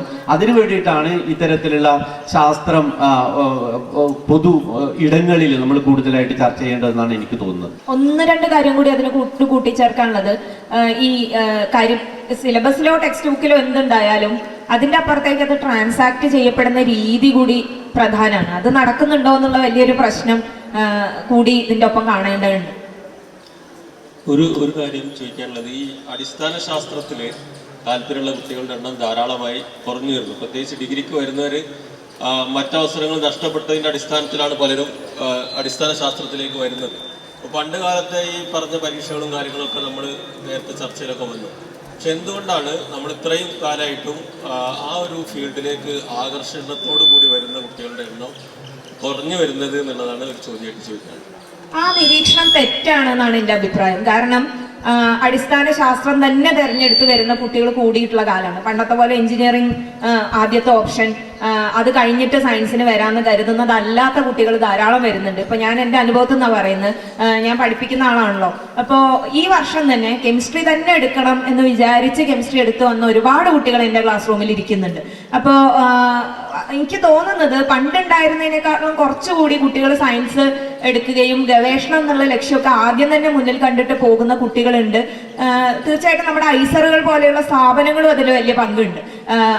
അത് ലക്ഷ്യമായി കണ്ടു പഠിക്കുന്ന മക്കളുണ്ട്. ഇപ്പോൾ എൻ്റെ മകൻ തന്നെ കഴിഞ്ഞ വർഷം എഞ്ചിനീയറിംഗും ആർക്കിടെക്ചറും ഒക്കെ കിട്ടിയിട്ട് പോകുന്നില്ല, ഫിസിക്സ് ആണ് അവന് പഠിക്കേണ്ടത് എന്ന് തീരുമാനം എടുത്തിട്ടിരുന്ന ഒരാളാണ്. അങ്ങനെയുള്ള കുട്ടികൾ ഉണ്ടാവുന്നുണ്ട്, ധാരാളം ഉണ്ടാവുന്നുണ്ട്, എൻ്റെ ക്ലാസ് റൂമിലും ഉണ്ട്. ഒരു ചോദ്യത്തിന് കൂടുള്ള സമയം അവശേഷിച്ചിട്ടുണ്ട്. Thank you for that insightful session. അപ്പോൾ എൻ്റെ ക്വസ്റ്റ്യൻ സംഗീത മാമിനോടാണ്. അപ്പോൾ നമ്മളിപ്പോൾ ഒരു സയൻറ്റിസ്റ്റിൻ്റെ പേര് പറയുമ്പോൾ നമുക്ക് എപ്പോഴും ഓർമ്മ വരും, അപ്പോൾ നമ്മൾ ആരോടെങ്കിലും ചോദിക്കുമ്പോൾ ആൽബർട്ട് ഐൻസ്റ്റീൻ, ഐസക് ന്യൂട്ടനൊക്കെയാണ് പറയാം. ഇപ്പോൾ ഒരു ഫീമെയിൽ സയൻറ്റിസ്റ്റിൻ്റെ പേര് ചോദിക്കുമ്പോഴാണെങ്കിലും മേരി ക്യൂരി അങ്ങനെയാണ് നമ്മൾ പറയുക. അപ്പോൾ മാം മറിയം ഇസാഖനീനെ പറ്റിയിട്ട് സംസാരിച്ചു. പക്ഷേ എങ്കിൽ പോലും നമ്മുടെ കേരളത്തിൽ നിന്ന് അല്ലെങ്കിൽ നമ്മുടെ ഇന്ത്യയിൽ നിന്ന് സയൻസിൽ അച്ചീവേഴ്സ് ആയിട്ടുള്ള ജാനകി അമ്മാൾ, അന്നാമണി പോലത്തെ ഒരുപാട് പേരുണ്ട്. പക്ഷെ എന്നാൽ പോലും പലർക്കും അവരെ പറ്റി അറിയില്ല. അപ്പോൾ ഈ ജെൻഡർ സെൻസിറ്റൈസേഷൻ എത്രത്തോളം ഇഫക്റ്റീവ് ആണ് എന്നുള്ളതൊരു ചോദ്യമാണ്. Thank you. Thanks for the question. കാരണം ഞാൻ നിരന്തരം സംസാരിക്കുന്ന വിഷയമാണ്, ഞാൻ ഏറ്റവും കൂടുതൽ എഴുതിയിട്ടുള്ള കാര്യം കൂടിയാണ്. ഏറ്റവും പ്രധാനപ്പെട്ട ഒരു കാര്യം തന്നെയാണത്. നമ്മുടെ ജെൻഡർ ബയസ് എങ്ങനെ എന്താ പറയുക അറിയാതെ വർക്ക് ചെയ്യുന്നു എന്നുള്ളതിന്. ഇപ്പോൾ പല സ്ഥലങ്ങളിലും ഇത് പഠനം തന്നെ നടന്നിട്ടുണ്ട്. ഇപ്പോൾ UK സ്കൂൾ കുട്ടികളുടെ ഇടയ്ക്ക് പഠനം നടത്തിയ സമയത്ത് സയന്റിസ്റ്റിനെ വരയ്ക്കാൻ പറഞ്ഞപ്പോൾ അവർ വരയ്ക്കുന്നത് എപ്പോഴും കണ്ണടയൊക്കെ വെച്ച കോട്ടിട്ട ഒരു മെയിലിനെയാണ്. അതേപോലെ പേര് ചോദിക്കുന്ന സമയത്ത് അത്യപൂർവം പേരാണ് മാഡം ക്യൂറിയുടെ പേരൊക്കെ പറയുന്നത്. വാസ്തവത്തിൽ മാഡം ക്യൂറി 2 നോബൽ 2 വ്യത്യസ്ത ശാസ്ത്ര വിഷയത്തിൽ കിട്ടിയിട്ടുള്ള ഒരാളാണ്. അങ്ങനെ 2 വ്യത്യസ്ത വിഷയങ്ങളിൽ നോബൽ കിട്ടിയ ശാസ്ത്ര വിഷയത്തിൽ കിട്ടിയ മറ്റാരുമില്ല. അപ്പോൾ ഇത് നമ്മുടെ ബയസ് തീർച്ചയായിട്ടും വർക്ക് ചെയ്യുന്നുണ്ട്. അതുകൊണ്ടാണ് ഞാൻ നേരത്തെ മറിയം മിർസാഖാനിയൊക്കെ പേരെടുത്ത് തന്നെ പരാമർശിച്ചത്. കാരണം ഈ രംഗത്ത് പ്രവർത്തിക്കുന്ന ശ്രദ്ധ തെളിയിക്കുന്ന സ്ത്രീകൾ പലപ്പോഴും ശ്രദ്ധിക്കപ്പെടാതെ പോകുന്നുണ്ട്. പക്ഷെ ആ ട്രെൻഡിൽ മാറ്റമുണ്ട്. ഇപ്പൊ അടുത്ത കാലത്തുള്ള നോബൽ പട്ടിക തന്നെ കണ്ടാൽ മതിയോ. ഫിസിക്സിന് സ്ത്രീകൾക്ക് മാത്രം നോബൽ കിട്ടിയ വർഷമുണ്ട്. എല്ലാ വർഷത്തെ സയൻസ് നോബലിലും സ്ത്രീകൾക്ക് പ്രാതിനിധ്യമുള്ള കാലങ്ങളാണ് കടന്നു പോകുന്നത്. അപ്പോൾ നമുക്ക് മനസ്സിലാക്കാൻ പറ്റുന്ന ഒരു കാര്യം എന്ന് പറയുന്നത് സമൂഹത്തിലെ സ്ത്രീയുടെ അവസ്ഥയും സയൻസിലെ സ്ത്രീയുടെ അവസ്ഥയും റിലേറ്റഡ് ആണ്. ഇപ്പോൾ ഈ 2000-ന് ശേഷമുള്ള നോബൽ പട്ടിക പരിശോധിച്ചു കഴിഞ്ഞാൽ അതിന് മുമ്പ് 5-ഓ 10-ഓ സ്ത്രീകൾ മാത്രം ഉണ്ടായിരുന്നിടത്തുനിന്ന് അതിൻ്റെ എത്രയോ ഇരട്ടി 2000-ന് ശേഷമുള്ള നോബൽ പട്ടികയിൽ സ്ത്രീ പ്രാതിനിധ്യം കൂടിയിട്ടുണ്ട്. അപ്പോൾ സമൂഹത്തിൽ വിദ്യാഭ്യാസത്തിന് കൂടുതൽ അവസരം ലഭിക്കുമ്പോൾ, സ്ത്രീകൾക്ക് കൂടുതൽ വിസിബിലിറ്റി ലഭിക്കുമ്പോൾ തീർച്ചയായിട്ടും ഇതിൽ മാറ്റം വരും. ഈ കാര്യത്തിൽ മാത്രമല്ല, നമ്മൾ കാണാത്ത ചുറ്റുപാടും കാണുന്ന ഒരുപാട് കാര്യങ്ങളിൽ ഈ ബയസ് വർക്ക് ചെയ്യുന്നുണ്ട്. ഈവൻ കാറുകളുടെ സുരക്ഷാ സംവിധാനത്തിൽ, നമ്മുടെ ഇമോജികളിൽ ഒക്കെ തന്നെ ഇത് വർക്ക് ചെയ്യുന്നുണ്ട്. അപ്പൊ ഇത് മാറണമെങ്കിൽ ഇതേപോലെ ചോദ്യം ചോദിച്ചുകൊണ്ടിരിക്കണം, ഇതേപോലെ പറഞ്ഞുകൊണ്ടിരിക്കണം. അത്രേ വഴിയുള്ളൂ. എന്തായാലും നല്ല ചോദ്യമായിരുന്നു അത്. സ്റ്റീഫൻ സാർ എടുത്ത് ചോദിക്കാം, സാറൊന്നും പറഞ്ഞിട്ടില്ല. നമ്മുടെ പോപ്പുലർ സയൻസ് എഴുത്തുകൾ പൊതുവെ കുറവ്, അല്ലെങ്കിൽ അതിൻ്റെ സ്വീകാര്യത കുറവാണ്. അതിന് ഞാൻ കണ്ടൊരു നിരീക്ഷണം, പോപ്പുലർ സയൻസിലെ എഴുത്തുകൾ അത് എഴുതുന്നവരും അത് വായിക്കുന്നവരും ദൈവം ഇല്ല എന്ന, അല്ലെങ്കിൽ മതത്തിനെതിരായി, ദൈവത്തിനെതിരായി അതിനെ വ്യാഖ്യാനിക്കാൻ ഉപയോഗിക്കുന്ന സാമൂഹിക സാഹചര്യമുണ്ട്. അപ്പോൾ സ്വാഭാവികമായിട്ടും മതവിശ്വാസികൾ അതിനെ എതിർക്കുന്ന ഒരു സാഹചര്യം. അപ്പോൾ പോപ്പുലർ സയൻസ് എഴുത്തുകളെ പൊതുസമൂഹത്തിൽ നിന്ന് മാറ്റി നിർത്തിയതിൽ ഒരു ഘടകം പോപ്പുലർ സയൻസ് എഴുത്തുകൾ ഇങ്ങനെ മതവിരുദ്ധമായി വ്യാഖ്യാനിക്കപ്പെടുന്നതിലില്ലേ എന്നാണ്. അപ്പോൾ എൻ്റെ ചോദ്യം ഇതാണ്, നമ്മൾ സയൻസ് മാത്രം പറഞ്ഞാൽ പോരെ? അപ്പോൾ ചോദ്യം മനസ്സിലായി. അതിന് ഉത്തരം പറയുന്നതിൻ്റെ ബുദ്ധിമുട്ട് ആലോചിച്ച് ചിരിച്ചതാണ്. കാരണം ഞാൻ ഇപ്പോൾ ഒരു കാര്യം പറയും, മതത്തിനെ വെച്ചാൽ ഇപ്പം സയൻസ് ഒരു മതത്തിൻ്റെ ഓപ്പോസിറ്റാണ് എന്നുള്ള തരത്തിലുള്ള ഒരു ധാരണ കാലങ്ങളായിട്ട് നമ്മുടെ സൊസൈറ്റിയിലുണ്ട്. അപ്പോൾ മതം സയൻസ് എന്നുള്ള ആ ഓപ്പോസിറ്റ് വെച്ചിട്ട് ഉള്ളൊരു ഡിബേറ്റ് എപ്പോഴും അത് കാണും. അപ്പോൾ നിങ്ങൾ സയൻസ് പറയുന്ന ആളാണെങ്കിൽ നിങ്ങൾ ഉറപ്പായിട്ടും മതവിശ്വാസി ആവരുത് എന്നുള്ള തരത്തിൽ, അല്ലെങ്കിൽ മതത്തിൻ്റെ പ്രതിസന്ധികളെ അതിജീവിക്കാൻ സയൻസാണ് ഏറ്റവും പ്രധാനപ്പെട്ട ടൂള് എന്നുള്ള തരത്തിലാണ്. അത് കാലങ്ങളായിട്ട് നമ്മുടെ ചരിത്രത്തിൽ നിലനിന്നിരുന്ന ഒരു, ചരിത്രത്തിൽ ഡെവലപ്പ് ചെയ്ത് വന്ന ഒരു സാധനമാണ്. ഇപ്പം ഇതിൻ്റെ അകത്ത് ഇപ്പം നിങ്ങൾ ചോദിച്ചത് ഉറപ്പായിട്ടും ഇപ്പം നിങ്ങളിപ്പം എല്ലാ സാധനങ്ങളെയും മതത്തിൻ്റെ രീതിയിലുള്ള ദൈവം ഉണ്ടോ ഇല്ലയോ എന്നുള്ള ചർച്ചയിലേക്ക് കൊണ്ടുവരുമ്പോൾ സ്വാഭാവികമായിട്ടും പ്രതിസന്ധി ഉണ്ടാവും. പക്ഷേ ദൈവം ഉണ്ടോ ഇല്ലയോ എന്നുള്ള ചർച്ച എന്തായാലും അല്ലെങ്കിൽ മതം സൊസൈറ്റിയിൽ ഉണ്ടാക്കുന്ന പ്രശ്നങ്ങളെ പറ്റിയോ അല്ലെങ്കിൽ മതത്തിൻ്റെ നെഗറ്റീവ് സൈഡ്സിനെ പറ്റിയോ ചർച്ച ചെയ്യേണ്ടതാണല്ലോ. അത് നമ്മൾ ബോൾഡായിട്ട് ചർച്ച ചെയ്യാൻ ധൈര്യം കാണിക്കുക തന്നെ വേണ്ടി വരും. പക്ഷെ എല്ലാ വിഷയത്തെയും അതിലേക്ക് കെട്ടേണ്ടതില്ല എന്ന് വിചാരിക്കുന്ന ഒരാളാണ് ഞാൻ, എല്ലാ വിഷയത്തെയും. പക്ഷെ ഉറപ്പായിട്ടും മതപരമായിട്ടുള്ള പ്രശ്നങ്ങളെ നമ്മൾ ഏത് തരത്തിൽ മതത്തിൻ്റെ പ്രശ്നങ്ങളെ ഇപ്പോൾ അതിൻ്റെ ഒരു ചരിത്രം ഇപ്പം ഞാനത് പറയാതെ തന്നെ അറിയാം. ഗലീലിയോയുടെ കാലം മുതൽ മത മേലധ്യക്ഷന്മാർ സമൂഹത്തിൽ ഏറ്റവും ശക്തമായ സ്വാധീനം ചെലുത്തുകയും സാധാരണ വിഭാഗങ്ങളെ അടിച്ചമർത്തുകയും ചെയ്തുകൊണ്ടിരുന്ന ഒരു കാലഘട്ടത്തിൽ ആ പ്രതിസന്ധിയെ അതിജീവിക്കാൻ വേണ്ടിയിട്ടുള്ളൊരു ശക്തമായ ആയുധമായിട്ടാണ് സയൻസ് ഗലീലിയോയുടെ കാലത്തും ഒക്കെ ഉയർന്നു വന്നത്. അതിൻ്റെ ഒരു ചരിത്രമുണ്ട്. അത് മനുഷ്യൻ്റെ ജനാധിപത്യത്തിലേക്കുള്ള വളർച്ചയുടെ ചരിത്രമാണ്. ഇപ്പോൾ ഫ്രഞ്ച് റവല്യൂഷൻ ഉണ്ടാകുമ്പോൾ, സ്വാതന്ത്ര്യത്തെ പറ്റിയിട്ടുള്ള പുതിയ കാഴ്ചപ്പാടുണ്ടാകുമ്പോൾ അതിന് വിത്തുപാകുന്നത് ഗലീലിയോ മുതലുള്ള സയൻറ്റിഫിക് റവല്യൂഷൻ്റെ ഹിസ്റ്ററി കൂടിയാണ്. ഇപ്പം നമ്മൾ ഇന്ന് കാണുന്ന ജനാധിപത്യ ബോധത്തോടെയുള്ള ജീവിതത്തിന് സയൻറ്റിഫിക് റവല്യൂഷൻ വലിയ പങ്ക് വഹിച്ചിട്ടുണ്ട്. അത് പുരോഹിതന്മാര് മനുഷ്യ ജീവിതത്തെ അതിശക്തമായി കാർന്നു തിന്നുകയും അവരുടെ അധികാരത്തെ അതിഭീകരമായി ഉപയോഗിക്കുകയും ചെയ്തിരുന്നതിൽ നിന്നും രക്ഷപ്പെടാനുള്ള ഒരു വഴി എന്നുള്ളൊരു തരത്തിലാണ്.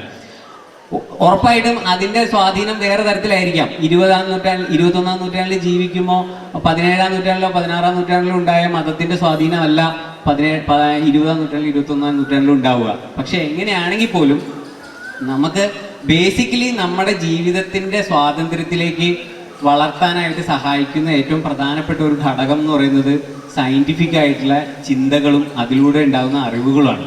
അറിവ് നമ്മളെ സ്വതന്ത്രമാക്കുന്നു എന്നുള്ള കാഴ്ചപ്പാടിന് ഏറ്റവും അനുയോജ്യമായിട്ട് നമുക്ക് പകർന്നു തരുന്നത് സയൻറ്റിഫിക് ആയിട്ടുള്ള അറിവുകൾ തന്നെയാണ്. അപ്പം അതുകൊണ്ട് തന്നെ സ്വാതന്ത്ര്യത്തിന് വേണ്ടിയിട്ട് അത് ഞാൻ വ്യക്തി സ്വാതന്ത്ര്യത്തിൻ്റെ കാര്യമാണ് ഉദ്ദേശിച്ചത്. ആ സ്വാതന്ത്ര്യത്തിന് വേണ്ടിയിട്ട് നമ്മൾ സയൻസിനെ തന്നെ പലപ്പോഴും നമുക്ക് എന്ത് ചെയ്യേണ്ടി വരും, ഡിപ്പെൻഡ് ചെയ്യേണ്ടി വരും. അതേസമയം ഞാനിപ്പോഴും എൻ്റെ പൊസിഷൻ ഇതാണ്, മതം ഉയർത്തിക്കൊണ്ടുവരുന്ന ഒരുപാട് പ്രതിസന്ധികൾ നമ്മുടെ സമൂഹത്തിലുണ്ട്. മതത്തെ രാഷ്ട്രീയമായിട്ട് കൈകാര്യം ചെയ്യുന്നതിൻ്റെ പ്രതിസന്ധി, അത്തരം പ്രതിസന്ധികളെ നേരിടുമ്പോൾ നമ്മളത് തുറന്ന് പറഞ്ഞേ മതിയാവൂ. അത് പലപ്പോഴും നമ്മൾ സയൻസിൻ്റെ ടൂള് തന്നെ ഉപയോഗിക്കേണ്ടി വരും. അതിനുള്ള ധൈര്യം നമ്മൾ കാണിക്കേണ്ടതുണ്ട് എല്ലാ കാര്യത്തിലും. ഇപ്പം നമ്മൾ പനിക്ക് മരുന്ന് കൊടുക്കണതിനെ പറ്റി ആലോചിക്കുമ്പോൾ മതത്തിനെ പറ്റി ചർച്ച ചെയ്യേണ്ട കാര്യമില്ല. അതല്ലെങ്കിൽ നമ്മൾ ഇപ്പം ആന ഇറങ്ങി ആൾക്കാരെ കൊല്ലണത് എങ്ങനെ തടയാമെന്ന് ചർച്ച ചെയ്യുമ്പോൾ നമ്മൾ മതവിചാരങ്ങൾ കൈകാര്യം ചെയ്യേണ്ട കാര്യമില്ല. പക്ഷേ മതം മനുഷ്യൻ്റെ ജീവിതത്തെ വളരെ മൈക്രോ ലെവലിൽ ഇടപെടുകയും അതിൻ്റെ പ്രതിസന്ധി ഉണ്ടാക്കുകയും ചെയ്യുന്ന സാഹചര്യങ്ങൾ വരുമ്പോൾ അത് കൈകാര്യം ചെയ്യേണ്ട തന്നെ വേണ്ടി വരുമെന്നാണ് എൻ്റെ വിചാരം. അതിൻ്റെ കൂടെ ഞാൻ ഒന്ന് ചേർക്കുന്നു. അതായത് ഞാനിപ്പോൾ അനുഭവിക്കുന്ന ഒരു പ്രതിസന്ധി പറയാം. മതം എൻ്റെ വിഷയമല്ല, ദൈവം എൻ്റെ വിഷയമല്ല, ഞാൻ സയൻസാണ് പറയുന്നത്. പക്ഷെ ഞാൻ സയൻസ് പറയുമ്പോഴും അതിലേക്ക് തിരിച്ചെത്തുന്നത് മതമാണ്. അതായത് സയൻസിൽ എല്ലാവർക്കും എനിക്ക് തോന്നുന്നത് മതവിശ്വാസികളുടെ ഒരു തരം ഭയമാണ് എനിക്ക് ഫീൽ ചെയ്യല്. അതായത് എൻ്റെ മതം ചോദ്യം ചെയ്യപ്പെടുമോ, അല്ലെങ്കിൽ എൻ്റെ മതത്തിൻ്റെ നിലനിൽപ്പിനെ ഇവരൊക്കെ കൂടി ബാധിക്കുക. അതായത് സയൻസ് പറയുന്നവരുടെ മതം എന്ന് പറയുന്ന ഒരു തലത്തിൽ ഒരു സംഗീതത്തിലൊക്കെ ചിന്തിക്കാൻ പറ്റുന്ന ഒരാൾക്ക് സയൻറ്റിഫിക് ടെമ്പർ ഉണ്ട് എന്ന് ഞാൻ പറയില്ല. അതിൻ്റെ പരിമിതികളാണ്. എല്ലാ വ്യക്തികളിലും എല്ലായ്പ്പോഴും അതേപോലെയല്ല, ഒരു പരിമിതിയാണ്. അത് തെറ്റോ കുറ്റോ അല്ല. ഞാനിപ്പോൾ അനുഭവിക്കുന്നത്, ഞാൻ ജീവികളെ പറ്റിയിട്ടാണ് ഏറ്റവും കൂടുതലായിട്ട് ഇത് ചെയ്തത്. അപ്പോൾ എനിക്ക് ഇങ്ങനെ എഴുതുന്ന, അതായത് ഞാനിങ്ങനെ പ്രചരിപ്പിച്ചതിനുള്ള ഒരു സന്തോഷമായിട്ടാണ്, അല്ലെങ്കിൽ എൻ്റെ പേരിലൊരു പ്രാണി സാന്ദ്രാക്കോട്ടസ് വിജയകുമാരി എന്ന് ഇട്ടത്. അതേപോലെ എന്നെ പോലെയുള്ള ഒരു സയൻസ് കമ്മ്യൂണിക്കേറ്റർ അറിയണം എന്നുള്ളതുകൊണ്ടാണ് ഇപ്പം ഇവർ പറഞ്ഞ പോലെ ഏറ്റവും പുതിയ അറിവുകളിൽ എത്തിക്കാൻ വേണ്ടിയിട്ട് ഇപ്പോഴത്തെ 9ാം ക്ലാസ്സിലെ കഴിഞ്ഞ വർഷം മാറിയ പുതിയ 9ാം ക്ലാസ് പാഠപുസ്തകത്തിൽ ഈ സാന്ദ്രാക്കോട്ടസ് വിജയകുമാരിയും കൂടി വന്നിട്ടുണ്ട്. അതായത് വ്യക്തികളുടെ പേരൊക്കെ വരുന്നത്. അപ്പോൾ ഒരു കാലത്ത് വരുമ്പോൾ ഞാനിപ്പോൾ ചെയ്യുമ്പോൾ മൃഗങ്ങളെയും ജീവികളെയും പറയുമ്പോൾ പരിണാമം എന്ന് പറയുന്ന വാക്ക് ഞാൻ പറഞ്ഞു തീർന്നു. എൻ്റെ കമൻ്റ് അടിയിലേക്ക് വരുന്ന എല്ലാവരുടെയും പരാതി അതാ. സയൻസിനെ സംബന്ധിച്ചിടത്തോളം സംശയമില്ലാത്ത ഒരു കാര്യമാണ് പരിണാമം എന്ന് പറയുന്നത്. അതിൽ ഇനി അതിൻ്റെ ഇടയിലുള്ള ചില ഗ്യാപ്പുകളെ പറ്റിയിട്ടോ നമ്മൾ ഈ പറഞ്ഞ ഫോസിലുകളുടെ ഇതൊക്കെ പോയിട്ട് ആ ചർച്ചയൊക്കെ കഴിഞ്ഞു. പക്ഷെ ഇവരൊക്കെ വീണ്ടും ഫോസിലൊക്കെ നിൽക്കുക. അതിൻ്റെ ശേഷം നമ്മൾ കുറേ മുമ്പോട്ട് പോയി. നമ്മൾ ഇപ്പോൾ ഈ പറഞ്ഞ പരിണാമ സിദ്ധാന്തത്തിന്റെ തെളിവ് ചോദിക്കുന്നവരോടൊക്കെ ചിരിക്കുകയേ പറ്റുള്ളൂ. ഇപ്പോൾ ഓരോരു സാധനത്തെ പറ്റിയിട്ടൊക്കെ നമുക്ക് അടിസ്ഥാനപരമായിട്ട് ഇനി സംശയമില്ലാത്ത രീതിയിൽ എത്തിപ്പോഴും ചന്ദ്രനിൽ ആള് പോയിട്ടില്ല, അത് സ്റ്റേജ് ഷോ ആണെന്ന് പറയുന്നത് പോലെയാണ് ചില മതവിശ്വാസികൾ ഇതിൻ്റെ അടിയിൽ വന്ന് കമന്റ് ചെയ്യുക. അപ്പോൾ അവരെ സംബന്ധിച്ചിടത്തോളം പരിണാമം എന്ന് പറയുന്നത് അവരുടെ മതവിശ്വാസത്തെ ചോദ്യം ചെയ്യുന്നു എന്നുള്ള തെറ്റിദ്ധാരണ മൂലം ഞാൻ ഇനി തൊട്ടിട്ട് പരിണാമം പറയരുത് എന്ന് പറയുന്നത് സയൻസും മതവും തമ്മിൽ കൂട്ടിക്കെട്ടാതെ എങ്ങനെ അകറ്റി നിർത്തണം എന്ന് പറയുന്നത് സാധ്യമല്ലാത്ത കാര്യമാണ്. സയൻസ് പറയുമ്പോൾ സയൻസ് പറയാം. ജീവൻ സാറ് പറഞ്ഞ പോലെ നേരിട്ട് എപ്പോഴും മതത്തെയും ദൈവത്തെയും ദൈവവിശ്വാസിയോട് എനിക്ക് ഭയങ്കരമായിട്ടുള്ള എന്താ പറയണ്ടേ അസൂയുള്ള ഒരാളാണ്. ഒരു നല്ല ദൈവവിശ്വാസിയാകുക എന്ന് പറയുന്നത് വളരെ കലുഷിതമായിട്ടുള്ള സമയത്ത് ഏതെങ്കിലും ഒരു സ്ഥലത്തേക്ക് ഒരു അത്താണിയിലേക്ക് എത്തിക്കാൻ പറ്റുന്ന തരത്തിൽ മാത്രം മാനസികമായിട്ട് വളർച്ച വന്ന ഒരാളോട് എനിക്ക് ഭയങ്കര അസൂയ. അത് പറ്റില്ല. അപ്പോൾ അവരൊന്നും കുറ്റവാളികളായിട്ടോ കുഴപ്പമൊക്കെ അടിച്ചവരോ വിവരമില്ലാത്തവരായിട്ടോ ഒന്നുമല്ല ഞാൻ കാണുന്നത്. പക്ഷേ ഉള്ള സയൻസ് എന്ന് പറയുന്നത് പറഞ്ഞുകൊണ്ടേ ഇരിക്കണം എന്ന് തന്നെയാണ് ഞാൻ വിചാരിക്കുന്നത്. ഇടപെട്ടതിൽ ക്ഷമിക്കുക. എനിക്കും അതിലൊറ്റ കാര്യം കൂടി കൂട്ടിച്ചേർക്കാനുണ്ട്. ചില സമയത്ത് നമുക്കിത് പറയാതെ മുന്നോട്ട് പോകാൻ പറ്റില്ല. ടെക്സ്റ്റ് ബുക്കിൽ നിന്ന് പരിണാമം അപ്രത്യക്ഷമാകുന്ന എന്താ പറയുക അന്ധവിശ്വാസത്തിന്റെ പേരിൽ ആളുകളെ നരബലി കൊടുക്കുന്ന ഒരു കാലത്ത് എങ്ങനെയാണ് സയൻസ് പറയാതിരിക്കുക? അതും മതം പലപ്പോഴും മതവുമായി ബന്ധപ്പെട്ട വിശ്വാസമാണല്ലോ അതിന്റെ പുറകിൽ പ്രവർത്തിക്കുന്നത്. ആ സമയത്ത് ആ വിശ്വാസത്തെക്കുറിച്ച് പറയാതെ എങ്ങനെയാണ് നമുക്ക് മുന്നോട്ട് പോകാൻ പറ്റുക എന്ന് മാത്രമേ എനിക്ക് ചോദിക്കാനുള്ളൂ. നന്ദി. നമ്മുടെ സമയം അതിക്രമിച്ചു. വളരെ സജീവമായിട്ടുള്ളൊരു ചർച്ചയാണ് ഇവിടെ നടന്നത്. ഞാൻ തുടക്കത്തിൽ പറഞ്ഞ ശാസ്ത്രത്തിൻ്റെ പ്രചാരകർ എന്നുള്ള ആ ഒരു ടേം മാറ്റി ശാസ്ത്രത്തിൻ്റെ ഉപാസകരായിട്ടുള്ള 3 പേരാണ് നമ്മളോട് ഇവിടെ കമ്മ്യൂണിക്കേറ്റ് ചെയ്തത്. ഈ ഒരു സെഷൻ നമ്മൾ ഡിസൈൻ ചെയ്യുന്ന സമയത്ത് നമ്മുടെ മുമ്പിലുണ്ടായിരുന്ന ഒരു ആഗ്രഹം, നമ്മുടെ ശാസ്ത്ര വിദ്യാർത്ഥികൾ എല്ലാവരും തന്നെ ശാസ്ത്രത്തിൻ്റെ ഉപാസകരായും പ്രചാരകരായും മാറണം എന്നുള്ളൊരു ആഗ്രഹം നമുക്കുണ്ടായിരുന്നു. കാരണം നമ്മുടെ കാലഘട്ടം അങ്ങനെയുള്ളതാണ്. സ്യൂഡോ സയൻസ് വളരെ നിർബന്ധിതമായിട്ട് നമ്മുടെ മേലെ അടിച്ചേൽപ്പിക്കപ്പെട്ടുകൊണ്ടിരിക്കുന്നത്. അതിൻ്റെ പ്രചാരകരാകുവാൻ അധ്യാപകരടക്കം നിർബന്ധിതരാകപ്പെടുന്ന ഒരു പ്രത്യേക സാഹചര്യത്തിലാണ് നമ്മൾ നിൽക്കുന്നത്. ആ ഒരു സമയത്ത് ശാസ്ത്രത്തിനെ നമ്മുടെ ജീവിതത്തിൻ്റെ തന്നെ ഭാഗമാക്കിയെടുക്കുക, അതിനെ നമ്മൾ ഇന്റേണലൈസ് ചെയ്യുക എന്നുള്ളത് മാത്രമാണ് അതിനുള്ളൊരു പ്രതിരോധം. അപ്പോൾ ഇന്നത്തെ ഈ ഒരു ചർച്ചയിൽ നമ്മുടെ കൂടെ പങ്കെടുത്ത 3 പേർക്കും അതോടൊപ്പം ഈ ചർച്ച കേട്ടവർക്കും ചോദ്യങ്ങൾ ചോദിച്ച് നമ്മളോട് നമ്മുടെ ചർച്ച കൂടുതൽ സജീവമായ വഴികളിലൂടെ വഴിതിരിച്ച് വിട്ടവർക്കും പുതിയ ചർച്ചകൾക്കുള്ള ഒരുപാട് സാധ്യതകൾ നമ്മുടെ മുമ്പിൽ തുറന്നു വെച്ചവർക്കും എല്ലാവർക്കും നന്ദി പറഞ്ഞുകൊണ്ട് അവസാനിപ്പിക്കുന്നു. Thank you.